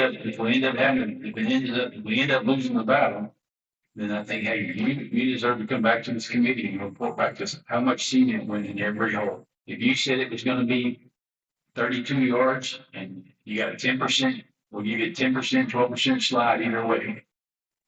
And it's over that. And show us why it doesn't affect. What happened here? Well, the point is to say, hey, we have this ground cover here, and we have no clue what's underneath here. So you really want to come start punching holes in the ground over here? That's the proposition, because like you said, they just may be pouring concrete until they fill the whole thing in. Like, we have no idea what's under the ground. How do you know what's under it? Because if so, please come tell us. We've solved a lot of things in this county by knowing that. So, You see a lot, like that. I mean, we've been studying it for, Yeah. I mean, we've spent tons and tons of money trying to figure this out. If we can come figure it out from a satellite, never stepping foot on the ground, we'd really like to know about it. Okay. They built a lake. And they 50 yards of concrete into these caves and stuff. They have no idea. Yeah. Exactly. You got cameras down there. You don't know what's going on. All right. The commission finds that transmission routes that may result in the inability to properly access, inspect, or plug abandoned and historic wells, or that may increase the risk of contamination of the local aquifers, are inconsistent with the planning objectives of the commission and should be avoided. I think we should say, let's be. I agree. Let's get avoided. So you're talking about the subject matter of the route, and then you talk about being avoided. So again, we're going to avoiding certain routes. I think we should make it to where those things can't occur. Instead of A avoiding. stronger statement. Yeah. Okay. Get rid of may and shall. The transmission routes that result in the inability to properly access, or that increase, scratch may again, the risk of contamination offers or inconsistent with planning objectives of the commission and must be avoided. Everybody good there? I put in may in there, Where at, Ms. Blue? or that may increase the risk because. Oh, okay, that may leave that may, because you're saying that, okay. Because if there's any chance that there would be a risk, then you don't want to do it. Okay, so may there is a stronger, in that term, in the way she's interpreting, may is a stronger statement there on that second may. Everybody, we'll see where we're at in that statement. All right, section 4, economic development and tourism. The commission finds that the proposed transmission routes threaten regional economic sectors dependent on scenic landscape, hunting, ranching, tourism, and outdoor recreation. The commission opposes any routing alternative that undermines the long-term economic sustainability and rural character of Uvalde and Kenny counties. I don't know how we make that any stronger, but I'm saying, I'm trying to pick that apart. think about it. I mean, you come up with something. Yeah, It's pretty to the point. Yeah. what do you think, Scott? Travis? All right, cemeteries. This one we need some help on in both counties. Under the Texas Health and Safety Code 711, a dedicated cemetery is legally protected and a public utility, including an electric transmission line, may not be placed through, over, or across the cemetery without consent of the cemetery owner or plot holders. Pretty clear, cut and dry there. The next paragraph, the commission finds that preservation of cemeteries and burial sites represents a matter of community values, historical preservation, cultural heritage, and respect for prior generations, which are factors required to be considered by the Public Utility Commission of Texas under the Public Utility Regulatory Act when evaluating transmission line routes. How about, should that be on that may or shall? Up there, shouldn't it say shall instead of may? That's stronger. And that, and what I just read, Ms. Brown? Yeah. No, first paragraph, after transmission line, second line, Oh, shall not be. Okay, all right. Well, is that the way it reads though? If that may be the wording from directly from section chapter, that's the health and safety code 711, that may be the way it's worded there. That's kind of point blank citing out. We'll need to check on that to see if that's really quote how it's worded in that safety code. Does that make sense? it's not allowed to be placed. Yeah, it may not be allowed, and that may be the true wording of that code. All right, next paragraph, we've covered any, and then the next one, any proposed transmission project within the commissioner's jurisdiction must fully identify, map, and evaluate all known and potential cemetery and burial sites within the project area, including those identified by local historical commissions and not included in initial application filings, and must demonstrate that no routing alternative will impact such sites. Do we want to leave the alternative route there, or do we just want to have? Like potential, do you mean like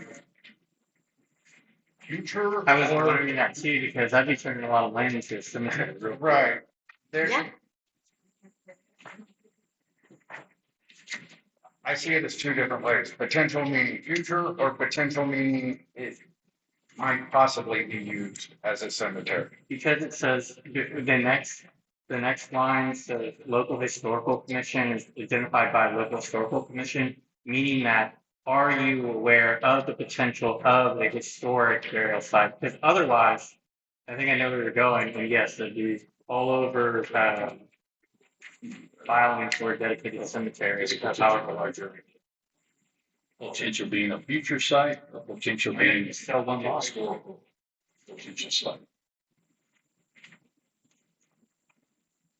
It could be a plan. How about all these Indian graves that aren't even marked? That's what, when they go out there and start working on Well, I something. think you actually had someone come to commissioner's court and state that that they did think that there were potential sites out there. So maybe getting some of that documentation, Okay, because I do think it refers to potential as could possibly be historic. Not that, like, I'm thinking about making this a cemetery. all right. Number 6, locally cited dispatchable electric generation. Commission supports the development of locally cited dispatchable electric generation resources that improve the reliability and resilience of the electric grid while minimizing the need for extra large high voltage transmission corridors across the commission's jurisdiction. Section 6. It says what we've been saying.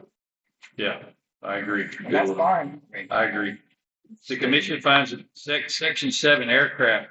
The commission finds that transmission facilities that create hazardous to aviation operations, including interference with the safe use of airstrips, helipads, or air agricultural flight paths, are incompatible with the public safety and operational needs of the region. You need to add border patrol in there, because that's a flight. Homeland Security. Yeah, the comment was made there, Ms. Byfield, that might be another good spot to add Homeland Security, where Border Patrol and DPS use air helicopters a lot in search and stuff, and drones. Okay, And the back? well, we use that as helipads we make, but some kind of Homeland Security, DPS, Border Patrol, and drones, something along that line. Okay. And then in the next paragraph under aircraft is any proposed transmission project within the commission's jurisdiction must identify and evaluate all aviation facilities, including private airstrips, agricultural aviation operations, and helipads. It must demonstrate that proposed facilities will not create hazards to aviation operations, including impacts to approach and departures, low altitude flight operations, or emergency response activities. I think that's pretty cut and dry. And low flight altitude flight operations would be our Border Patrol and DPS, I would say. Yeah, And, we might- and Metal. we might elaborate, low flight out operations or Homeland Security Or to include Homeland to Security. include Homeland Security operations. Hopefully you felt it around that gap. That's right. Yeah, it's just a to include, because we don't just use it for. To include.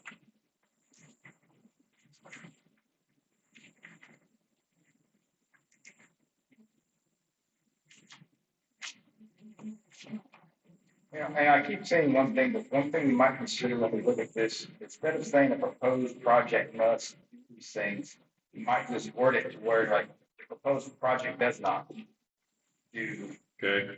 that, where we found that it does not.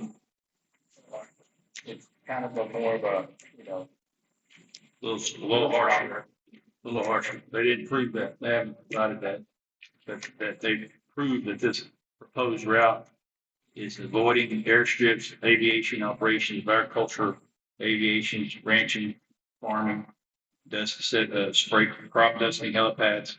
So that may be a better point there. Brent's saying to reword that first sentence to read a proposed transmission project does not, within the commission's jurisdiction, does not, and then scratch must, does not within the jurisdiction identify and evaluate all. Everybody with me, the proposed project does not within the commission's jurisdiction identify and scratch the must right there. Stray voltage, this is one of those, it's a unique character for sure. The commission finds that transmission facilities that contribute to stray or induced voltage affecting agricultural operations, livestock, or rural infrastructure are incompatible with the operational safety and economic viability of the region. we might consider rewording stray voltage. I'm not even sure what that means. I mean, I know what we're talking about, but maybe a better, something that's more descriptive on the heading, but. Maybe you scratch that first paragraph and just use the first one. The proposed transmission line, the proposed transmission project within the commission's jurisdiction must evaluate and demonstrate that no harmful stray or induced voltage conditions will be created on nearby infrastructure, including fencing, water system, pipelines, agricultural facilities and operations, and rural infrastructure. Or something like that. You could almost combine those two paragraphs, I believe, to get a stronger paragraph there. What do you think? Byfield? I agree. Something about combining those, to making that one paragraph include both a stronger statement, but it includes the wording, a little bit of wording from both paragraphs. All right, biological and health evaluations, existing noise and environmental, section 9, existing noise and environmental abuse standards for ultra high voltage transmission lines may be outdated and insufficient for evaluating potential biological and health impacts associated with 765 kilovolt infrastructure. I would do a word search for this entire document. Anytime it says may, I would look into it. Like I would say they are outdated. Usually if you're saying change. And there's another thing, section 9, we need to underline it. All the other ones are underlined. All right, Scott, I'm gonna turn this one kind of over to you on your research on the health evaluation. You provided a cardiological report from a heart doctor, I believe. Yes. And stuff. As we go through this, if you want to chime in here a little bit, because you kind of done a little bit more on this than I have. But first paragraph is transmission lines are outdated and insufficient for evaluating potential. That wording there, striking may be, including the word "are" in that first paragraph. And then second paragraph, many current regulatory standards used for transmission line noise and environmental review were originally developed decades ago and may not distinguish between low voltage transmission infrastructure and new ultra high voltage projects. That's just a statement of fact, really. We'll strike the menu. To me, those are kind of two different things. Transmission line noise, we got answers from the panel several times. They would say it's 50 decibels. That reading is meaningless unless you know more information. How far away from the source? What were the weather conditions? What was the temperature? Where were you standing? Is that to the human ear or is that like an absolute value? If you were to quantify the amount of noise that comes off the lines, they're going to say 50 decibels. And that's a worthless bit of information without more context. In that Facebook packet that I sent y'all, Catherine Warner made a good point about a friend of hers who lives next to a data center, and this applies to power lines as well. Like, they are going crazy because there is a deafening by legal, or not legal, but by definition of the term. OSHA would probably consider it a deafening amount of noise 24/7. Yeah, and the longer you're exposed to it, the less it has to be. It could be harmful. I'm sure.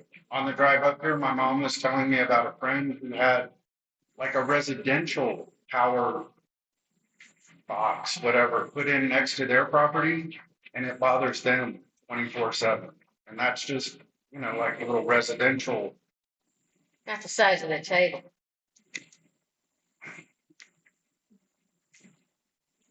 But like environmental review is a huge category. Like there were so many things that they supposedly looked at for the Howard Solstice. And I would say, like, I don't know. Who said it? Help me out here. The one I said was a constant humming, and they can't sleep at all. And so he insulated his house. This was what I got talking on some video, but he said he insulated his house. He knew what he did. He still can't sleep. But like to them, environmental review consists of things like habitable structures, crossing riverbed, all the wildlife impacts. I mean, there's a huge list of things that go into their environmental assessment report. Is that what this is referring to? Well, I think it was, you're right. I think we could strike environmental review, leave the rest in there, Okay. just to keep it simple. So one thing I was thinking is we could put many current regulatory standards used for transmission line noise and environmental review do not adequately address whatever health concerns or just say it doesn't adequately address them. You don't have to say why and just say they don't adequately address them. They have to tell you. Well, that would be, that period would be an offshore rig. Or does not adequately address and take into consideration whatever. It's what it. But don't accept 50 decibels as the answer. Because that's meaningless by its own. And the other note that I have written down is on the next sentence. These concerns have been, I would put documented instead of expressed, documented in a March 2nd, 2026. I love it. All right, I think on on that last paragraph though, particularly if we just struck out, many current regulatory standards used for transmission line noise were originally developed decades ago and do not distinguish between low voltage transmission infrastructure and newer ultra high voltage projects.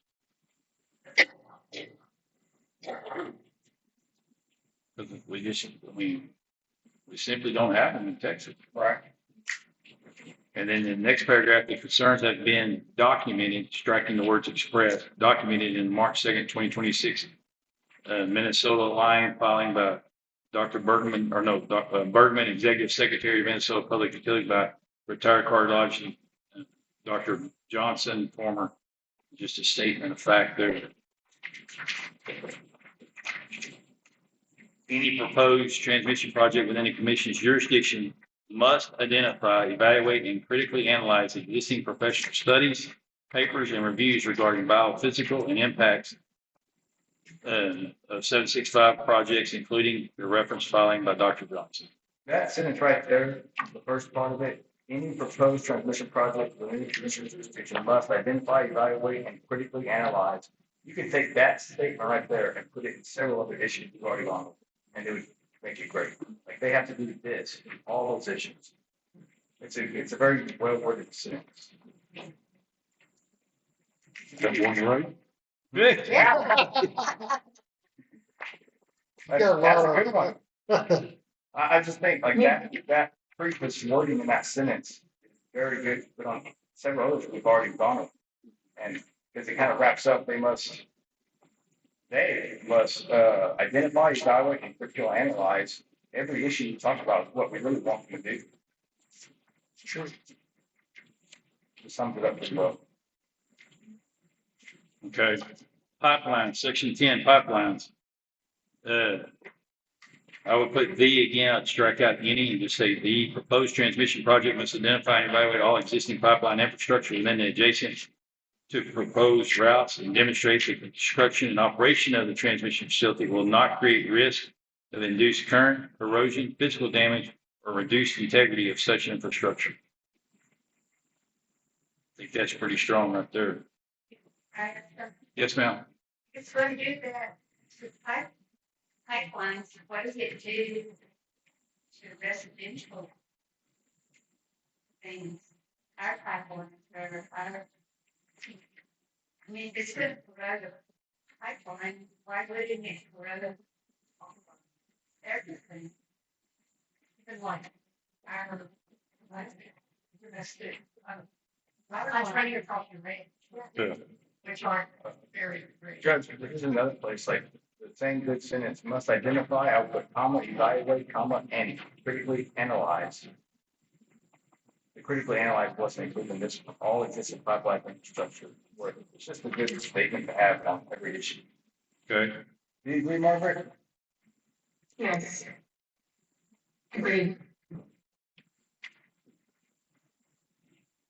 And create, all right, the next paragraph, transmission routes that create increased risk of damage to existing pipeline infrastructure and reduce long-term operational conflict between transmission and pipeline systems are inconsistent with the planning objectives and public safety priorities of the commission and should be avoided. Must be, okay. And you guys learn quick. I'm hungry. I'm not a snow. You guys are way in front of me now. You're ready to love it. All right, but how, where, like, Ms. Davis brings up a good point there, Ms. Byfield. It ain't just, it's not, that's not right, but it's the pipeline issue. It's not just that, it's our fences, it's our pin, it's when it's crossing over on these damp, humid days when we do have some of those. What's the, they talk about the trash and the corrosion of these lines and stuff. Yeah, have a good fence here or have a decent, set of pins or something. But or I do have a water line because some of our water lines here are on top of the ground. We do just lay them on top because we don't get that cold. I mean, or it's a, kind of deal or something, or it's an emergency temporary fix to try to get water from It's easier to patch. one patch to another. It's just temporary emergency fix or something. But that's a good point she brings up there about the residential, or it goes close to a barn, and I paid a lot of money to build a nice barn, and now my galvanized sheet metal 12, 13 years from now is rotted out, it's rusted out, it's gone. I mean, those are the, just. Our solar panel that runs your water, well, I mean, what's it gonna do? That's water. How close, like some of us do have solar wells or solar panels to pump, instead of a windmill, we have solar pumps and stuff. That may be a good, as we go through this and work on it, that we kind of probably ought to Bringing that up. think about We that. have solar panels, but we all have a bunch of them. So is it gonna impact them also as far as what you're talking about? Because they are all metal. And I would say, I wouldn't even ask you like, will it impact it? I would say, show me studies where it does not impact. Correct. They don't have the studies. Or what it's gonna take to do cathode protection on all of this. Like, what is it gonna take to do that? Like, what would the economic impact to be able to go out and do cathode protection on every pipeline? You show us again, and just getting back to show us, tell us what's going We don't want a verbal answer. We want a report that you generate. Yeah, they're supposed to solve. Do we know what the residual is that's coming down? Yeah. We sure ought to know what that is. Yeah. There's enough that you can hold a fluorescent tube on the ground and it will light up.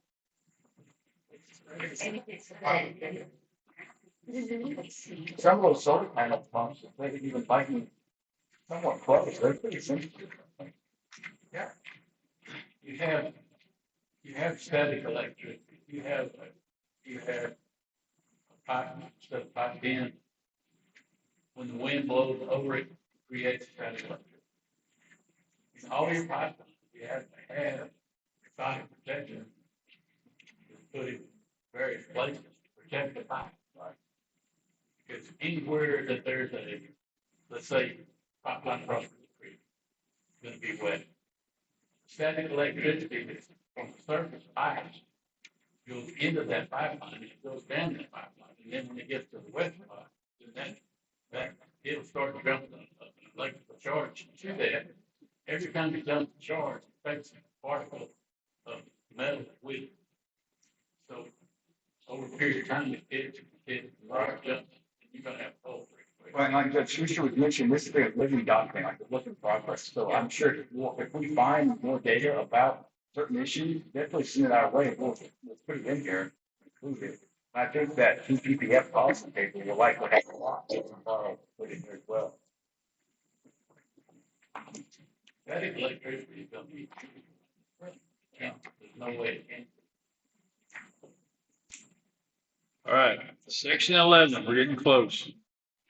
Emergency response, commission finds the transmission facilities that limit or impair the ability of local fire departments and emergency responders to safely and effectively respond to fires or emergencies are incompatible with the public safety needs of the region.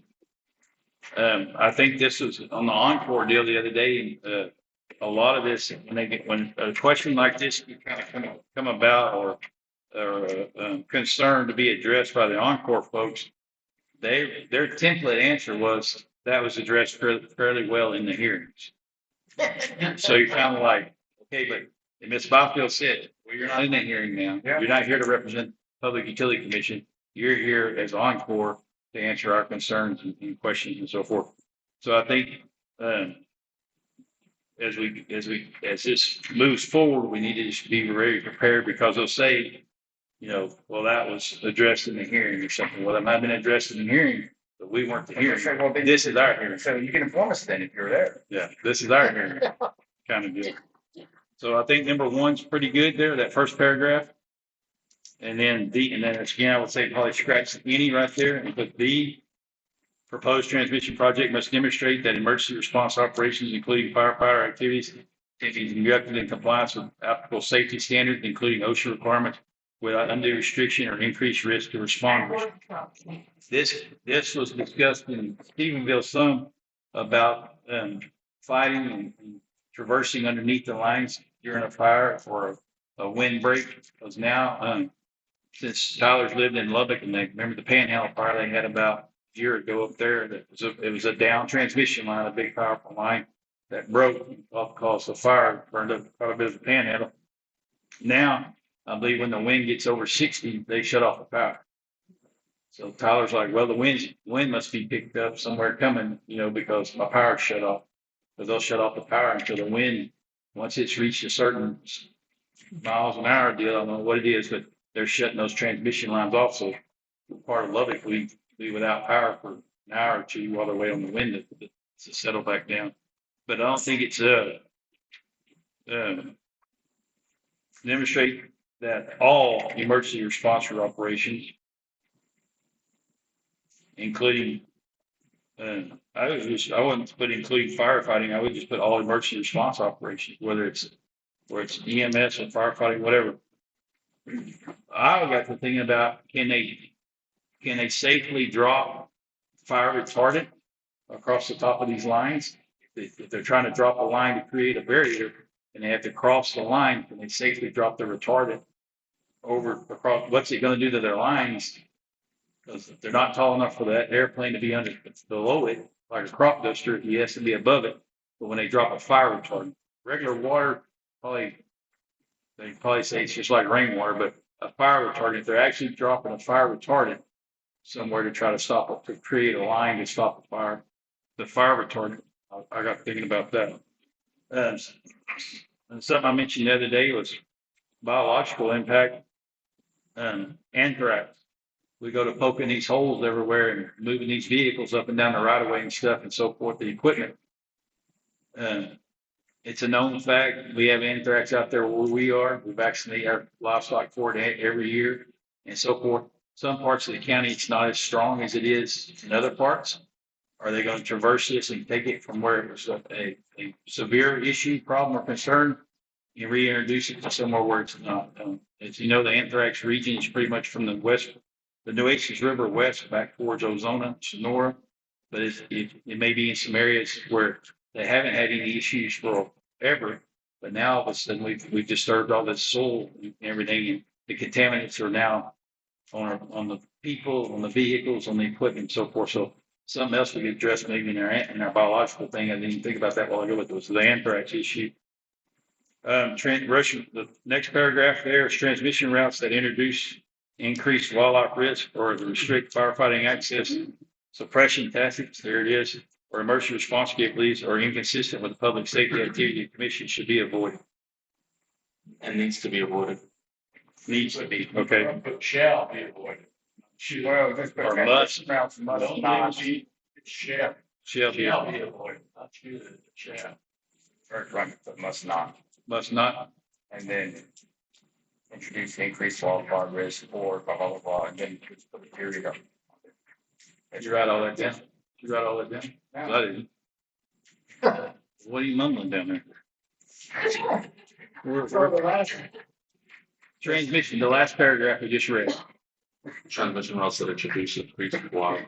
Transmission routes must not introduce Okay, increased wildfire risk or restrict firefighting access, suppression tactics, or emergency response capabilities.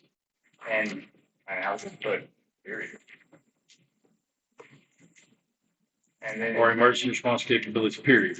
and then you can put, you can provide the last sentence, like, such would be inconsistent with the public policy objectives of the commission.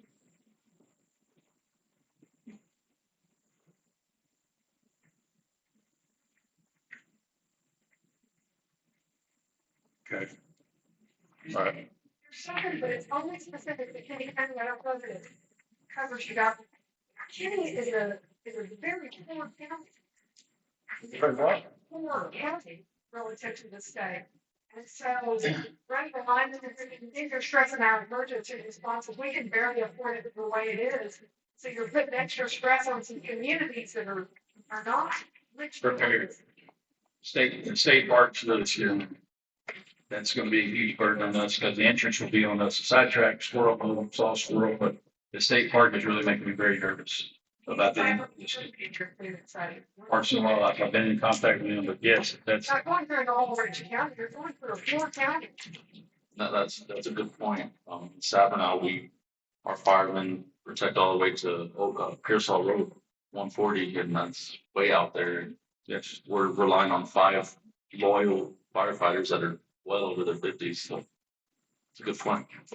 I hate that I'm starting to think like the utility companies, but they are going to push back on the idea that power or the transmission routes introduce increased wildfire risk. They're going to come back and say, no, the right of way actually acts as a fire break and prevents. I'm just telling you that's their spin on it. Well, tell them to go ask why it is so hard now to get insurance if you're a utility company. For fire risk. Yes. It's almost impossible. They're fire and always. Good. Sparks could fly a long way. A point, and then We got that paragraph cleaned up. Section 12. Intergovernmental coordination pursuant to chapter 391, the local government code, the commission requests full coordination and consultation by Public Utility Commission of Texas, ERCOT, CPS Energy, AEPS, AEP Texas, Texas Parks and Wildlife, Texas Commission Environmental Park, Historical Commission, and all other relevant state and federal agencies requires. And what about and or people involved? Like if there's another company, contractor, or something involved? I think that's in there under all other relevant state, federal agencies and contractors, something like that. Yeah. State, federal, and contractors. Mr. Michael, do you know what, Stephenville did for naming the non-governmental organizations? What verbiage they use to include them on certain things? No, I don't even think they're listed in Okay. here. Yeah, in theirs. I was gonna say, on this one, chapter 391 Texas Local Government Code, the commission requires full coordination. Yes. I think, yeah, I would, I don't think you need and consultation. I think consultation is in the statute, I think it's just coordination. Consultation has a different meaning than coordination. Not that that's a bad thing, but just if we want to stay Okay, focused on coordinating on that. I think, okay, Then I would say there may be a couple, if you're gonna list some, a couple of the others you might also list is the co-op. Public utility, the transmission co-op, your local co-op. And the reason I say that is because the co-ops have been imposed to the 765. So they could be a good entity to come in and really provide you with a lot of information. hold on, Yeah, somebody, no, keep going. I was thinking maybe also the Department of Agriculture, the Texas Animal Health Commission, yes, those folks. yes, yes. And with the border issue, you might think about some of those agencies too. On this last bullet point, I think we should probably put all other relevant parties. All other relevant parties, okay. Yeah, maybe Yeah. like all relevant parties deemed necessary by the commission, or, or just put all. Yeah. What is it you're listing? They're listing like the intergovernmental coordination pursuant to 391. The local government code, the commission requires full cooperation from the Public Utility Commission of Texas, ERCOT, CPS Energy, AEP, Parks and Wildlife, TCEQ, Texas Historical Commission, adding the Texas Department of Agriculture, Texas Animal Health Commission, Texas Water Development Board, Homeland Security, some along there, and the local co-op. On the Texas Water Development Board. This may not have any effect on anything, but it might be something you could add. The NRCS, because, in the Sonora area, they require a weed wash every time somebody goes in and out. And my dad has always been big on conservation and the land and everything. And our hunters brought in trailer houses. And now we have purple thistles, right where the trailer. Oh, yeah. So any of this equipment, machinery going through there is going to scrap that we don't have that will affect us for the rest of our life, like purple thistles. Well, and that creates like NRCS, Texas Railroad Commission, Texas Agricultural Extension Agent, things like that. I mean, we could list them, or we could just say all other relevant parties. The question is, so 391 is under the state code, and we can require state agencies. I believe it. Can we require a federal agency to come to the table, or are we below that authority? It depends if there's an issue that has a federal nexus.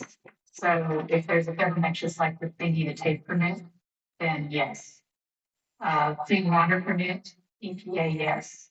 So you kind of have to find a way to get there to actually require it. However, I think is when you do this, like you guys are doing it, you're gonna find that you can invite them and they will be happy to come and visit with you.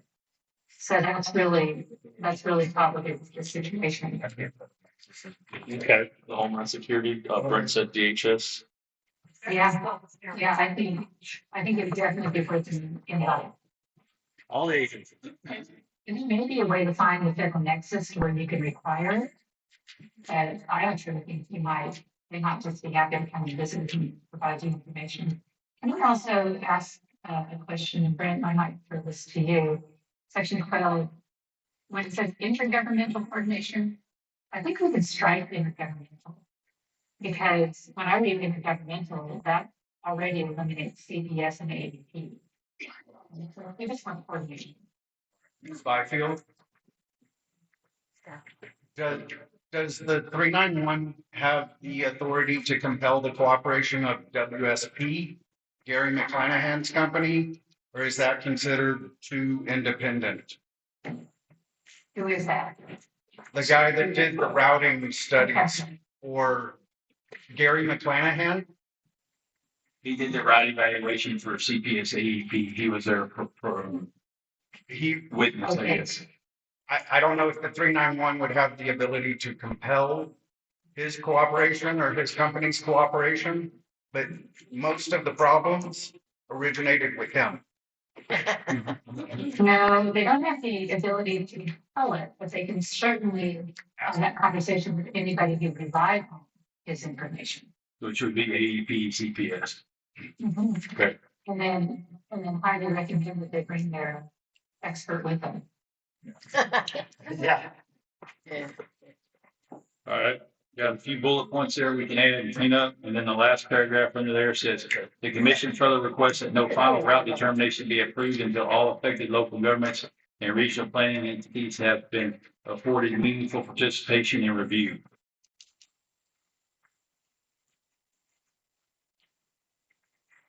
To those local government and regional planning entities, when you go back, when you mentioned Texas Water Development Board, you want to specifically say Region J, so that group has to come to the They table. fall under two regions though. No, we're in Region J, so we're in two GMAs. GMA, okay. Both GMAs fall under Region J. I just think that it's Texas Water Development Board. Let them. But what I think, what I'm gathering is we want to get to a specific group subset for us that has to come to the table that would involve even more people. Because we say Texas Water Development Board, we're going to get someone out of Austin. We don't want someone out of Austin. We want someone from Sonora. Texas Water Development Region J. Well, no, we don't have to put Region J there, but that's the overall goal. We can leave the Texas Water Development Board, but we don't want to talk. They put it in parentheses. Yeah, we don't want to talk about Austin. We want. Sorry. UVL is an L. So, and we need to add L then as well. If we're going to add J, we need to add L. You can just put all relevant parties, Yeah. cover everything. Okay. And then when you say effective local governments, we haven't mentioned, the city of Brackettville or Fort Clark Mud, which is where we're going to tie in those municipal water supplies. So if there's some way, and then any of y'all, utilities as well, add those in at some point, or I don't know how to tie them in so that they have to also meet as well. Because if you bring the mud board into it and we say, what are you going to do to our water supply? We don't have the money. We don't have the money to move the wells. If if we are not getting recharge, how are we going to move our wells? I think Judge Schuster would be your technical rep for the mud in the city, right? You're all of Kenny County. Yeah, I would think it would fall under like you're saying, like The commission. the commission, like they're not on our committee, but you weren't invited or you didn't offer to ask to join. But I think it's still the overall perception and understanding of the committee, the commission is we're looking out for everyone. I'm just But trying to how to get it bullet point where you got a bigger stick when you're swinging it, Right. you have more people behind the bat. I'm not saying that those entities need to be included, but they do need to be contacted. Obviously, I will go back to MUD and I'll have the same conversation with the city, but like, if y'all need something from us, if y'all need us to say, hey, how is this going to affect the 856 water taps that we have? Someone please tell me. I don't know. Obviously, the commission doesn't know. That's not your job. The job though is to say, how am I going to be able to supply water when this happens? Okay. Better question is, what's our recourse when this happens? Yeah. Well, hopefully we don't have to ask that. Section 13. What that first sentence on page 6, Okay. I think we need to put the commission further requires, Okay. and then perhaps put that, instead of doing the route determination again, I would just say requires that all affected local governments and regional planning entities are afforded meaningful participation in review prior to, I mean, I don't know, I hate to look at the route thing again and use the route. Are you talking about 14? The top, on page 6, the last paragraph under section 12. Under section 12. The commission further requires that all route determinations. Well, I would just, I just don't like route determination. Feels like you're giving it to. Right. It's required that all affected, that the project must consider all affected government, local government and regional planning entities. Project. So you're saying it's the project period, not routes, right? Right. Yeah, I agree. The commission further requires that the project be approved, not be approved. The project not be approved until all affected local governments and regional planning entities have afforded meaningful review. Something like that, something along that line. Something like that all affected local government. Yeah, but it requires that all affected local governments and regional planning entities are afforded meaningful participation in review.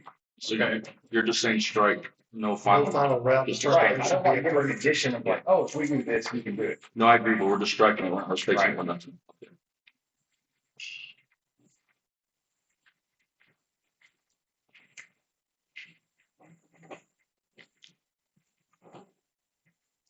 The commission further requires No approval until all affected local governments and regional planning entities have been afforded meaningful participation in review. I don't, it's just my This opinion. is- Right. I don't want to put a condition to approval at all. I just put the commission further requires that all the affected local governments and regional planning entities must be afforded meaningful participation and review. Okay. So we're only striking that sentence, Judge. We're not replacing. Right. The commission further requires that all affected local governments and regional planning entities have been afforded meaningful participation in review. Must be afforded. Must be afforded. Must be, okay.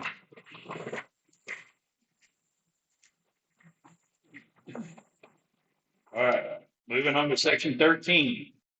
Public participation. The commission supports robust public participation and encourages affected landowners, municipalities, conservation organizations, and residents to participate in all public utility commission proceedings associated with this, proceedings, period. Strike out associated with this project. Since we're trying to stay away from specific something. That's the way, when I first read it, that's what came to my mind first, like, just strike out associated with the project, just let it read, throw it up, and residents participate in all public utility commission proceedings.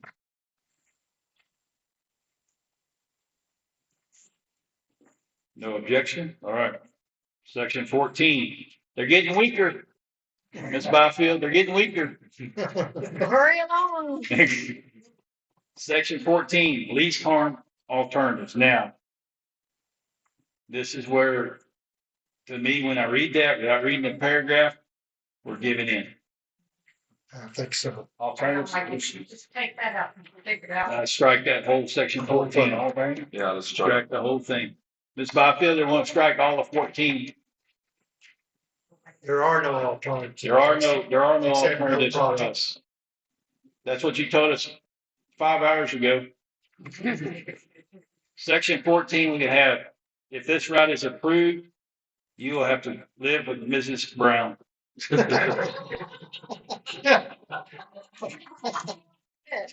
Scott, are we all okay with that? We move her to the headquarters of AEP and let her hang out there? All right.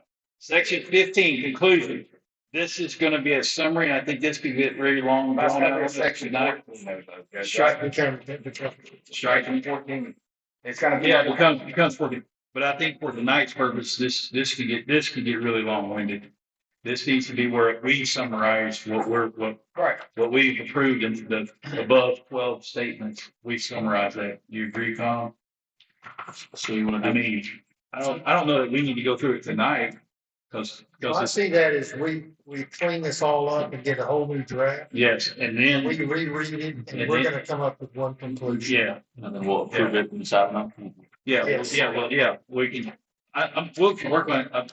I'm gonna ask Mr. Mims to work on it some more. He took some pretty good notes over here. But together between you, myself, Brent, and Ms. Bob, and between all of us, it can go back and forth. You can't do that. There can be that. Yeah, this is a policy. This is, we're in a workshop. I want to adjourn the workshop. How about that shit? The workshop will remain open until we work. But what he's talking about passing back and forth. Miss Bob, come up here and talk to her. Come up here and let her see. Miss Byfield, some of them want to come. Some of them want to get on camera and tell you thank you personally. I will put, they are a nonprofit. And I would encourage you to, if you see fit, to help them out a little bit. I know some of you are already in financial strain with fighting this personally, legal battle personally. But on behalf of the commission and Ms. Byfield, that were very, very instrumental early on in the original formation of ours for Homeland Security purposes.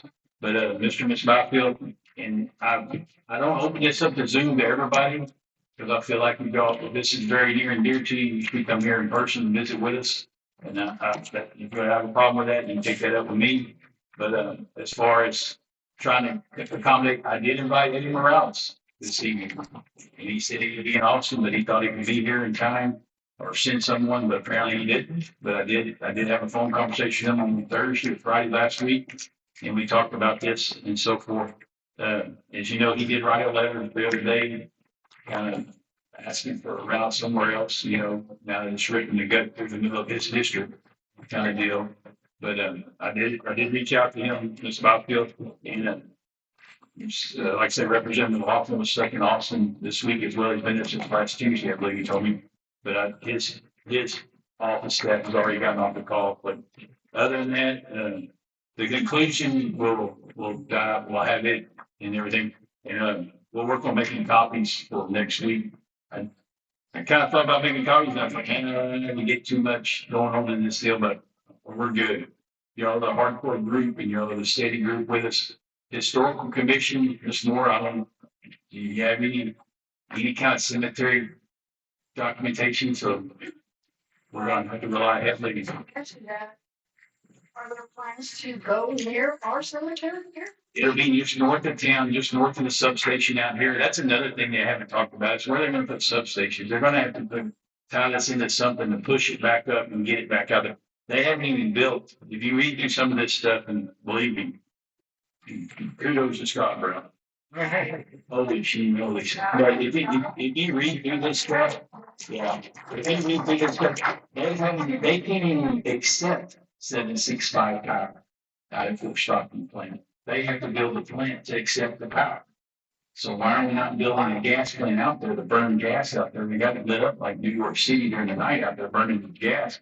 In more regional, localized electricity facilities rather than, and then make the data centers and the local people, they can buy generators and pour diesel to them. The cost is all coming back to us, the consumer, no matter what, whatever path of option they take here, the consumer should eat the cost of it no matter what. Yeah, so I do want to bring some up since Becca's here, and I know this was a long time ago. This was brought to the Kenny County Historical Commission. Many, probably 18, 24 months ago, there was something sent to us and it was very vague. We received, the county received the proposal of the line, and we talked about the county. It was just a big loop. It could be somewhere in this area. And then they narrowed it down. Where that, electrical station is, and that's all it covered. It didn't go beyond. So they maybe, AEP maybe gonna build something up here next to the station they have, the substation they have as a booster station. What I'm saying is that we need to get that, whatever we sent back to them, so that we know what we said wouldn't affect us. Okay. Because I don't want that to come up later and say, look, we already talked to your historical commission. Why are you bringing all this stuff up about cemeteries and whatnot? Or we've already asked them and they said nothing was But there. it was site specific Well, and in an area. well, that's why I want to see the document as to what did we say that there were no, because I just don't want that to come back around to us and say, oh, well, you've already said here, wasn't. Yeah, but on that case, Can I address something? Yes, ma'am. Whoever's speaking on behalf of the historical commission, what they sent out is a very generic form letter with very little information. I mean, you would have had to be an informative tea leaves to understand what they're asking. And I know in the ERAD Somerville jurisdiction, the local governments and historical society, they were sent their letter on December 10th and asked to respond in 21 days of local impacts by December 31st, right in the middle of the Christmas holiday season. They gave them 21 days. And that is an indication that they did not want your information. They did want to have it in the environmental assessment so that it would be considered by the PUC. So I just wanted all of you in this room, if you feel like you're behind the ball, that's deliberately because that's where they wanted you. So I don't think that the coordination here that they're going to get away with that with you on the historical society. Okay, which one? What was the question? I missed it because I didn't have the paper, but you got the piece on section 2. Because we have lots of areas in the valley, Sabinal here. And there's tons of studies on the impact of bees and pollination and how it destroys the hives. And they're not even this high of power lines, just power lines in general. And so when you're talking about number 2, we're talking about environment, that's the only place I can see that it can go, but I suggest you put bees because I Can we not loop that in our generic wildlife habitat? just put the word though. I'm gonna, because the studies that I'll send you some, there's Okay. a bunch. Bees. But I know Parks County, we got Your County, and then there's 5 of us here that raise bees that I know, I don't even know if I know one. But that's the pollinators. Okay. That was in section 2 under environmental and natural resources. So if you incorporate the word bees in there somehow. I think like a technical term for raising. Wherever y'all put it, that's the only place I can see it. Coach, what's the technical term for raising bees? Right here. Aviary? I was way off, but I knew there's a. Aviary? Aviary. Aviary, right, Coach? Aviary? Yes. Or meteorology, the scientific study of bees. Is anybody going to the park convention? That's what. All right. Well, I wrote a technical term, question mark, but it's not the studies of, it's the raising of it. Subdiscipline, this is what I was. Aviary, it's not aviary. Is anyone in the crowd going to the party of choices convention, political party convention? No. No? I don't think so. Okay, I'm going to, but I think that'd be a good issue to raise there. What do you think? Yeah. Ms. Byfield, Yes. Yeah. State Republic. like a Republican convention or Democratic, you go with that side of it. Mhm. We actually, so American Students is going to have a booth at the Republican convention. I'll be there. Okay, well, make sure you go by because we have really cool stop 765 buttons that you're going to want to put on. Okay, I'll stop by. Give me one more there. I'll get one for. I'll be here if I can screw one. All right, anything else?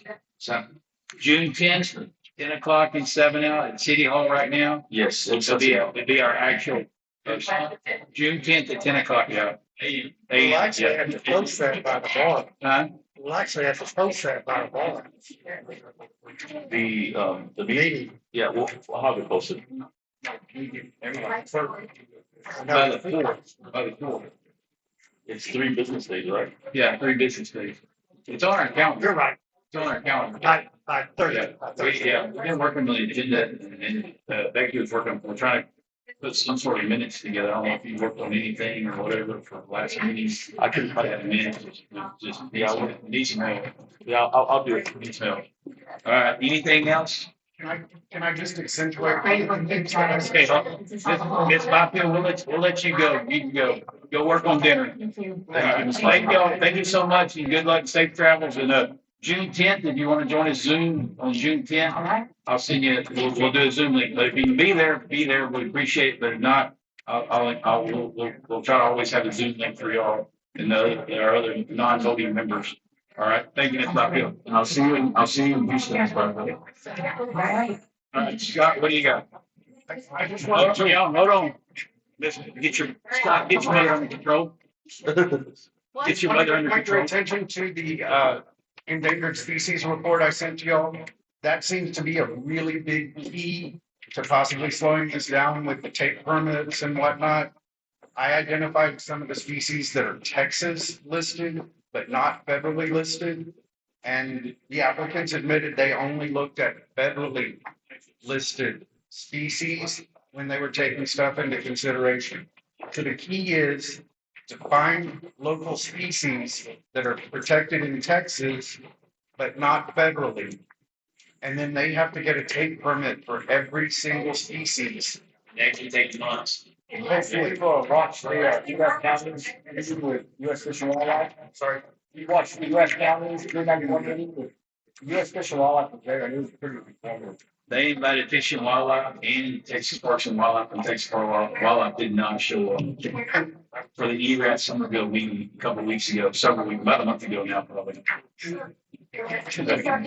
And the thing I could not get more information on is the karst ecosystem, all the invertebrates that live in the caves that are below us, which, are considered very delicate and such a balance.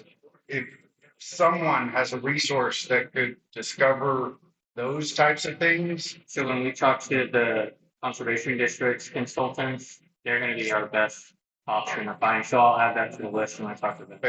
Like I identified the bears and some birds and like the blue snake is Texas listed, blue indigo, but not federally. And there's a turtle too. What kind of permit? You said they'll need a good stop. They have to get a taking permit. A takings, that's on the state level. Or federal. Well, I believe it's both levels. Ms. Byfield would know, but it's called a takings permit. And Encore had done one in 2012. And like I said, they had like 11 identified on it. And in their environmental assessment, they named like 17, which only two of them were on their takings.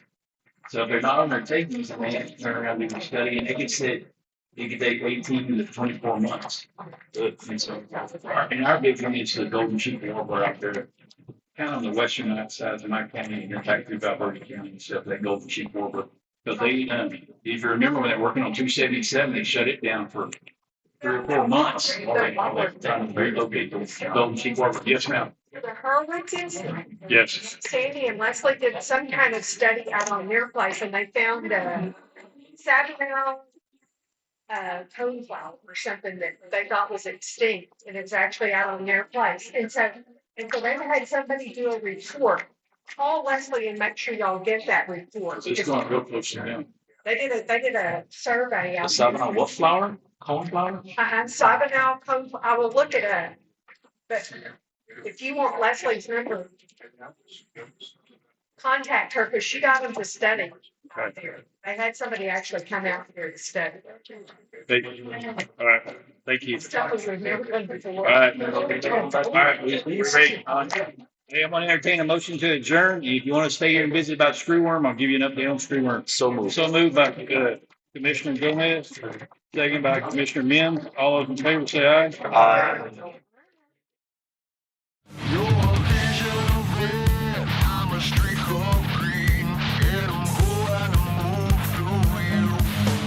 Run.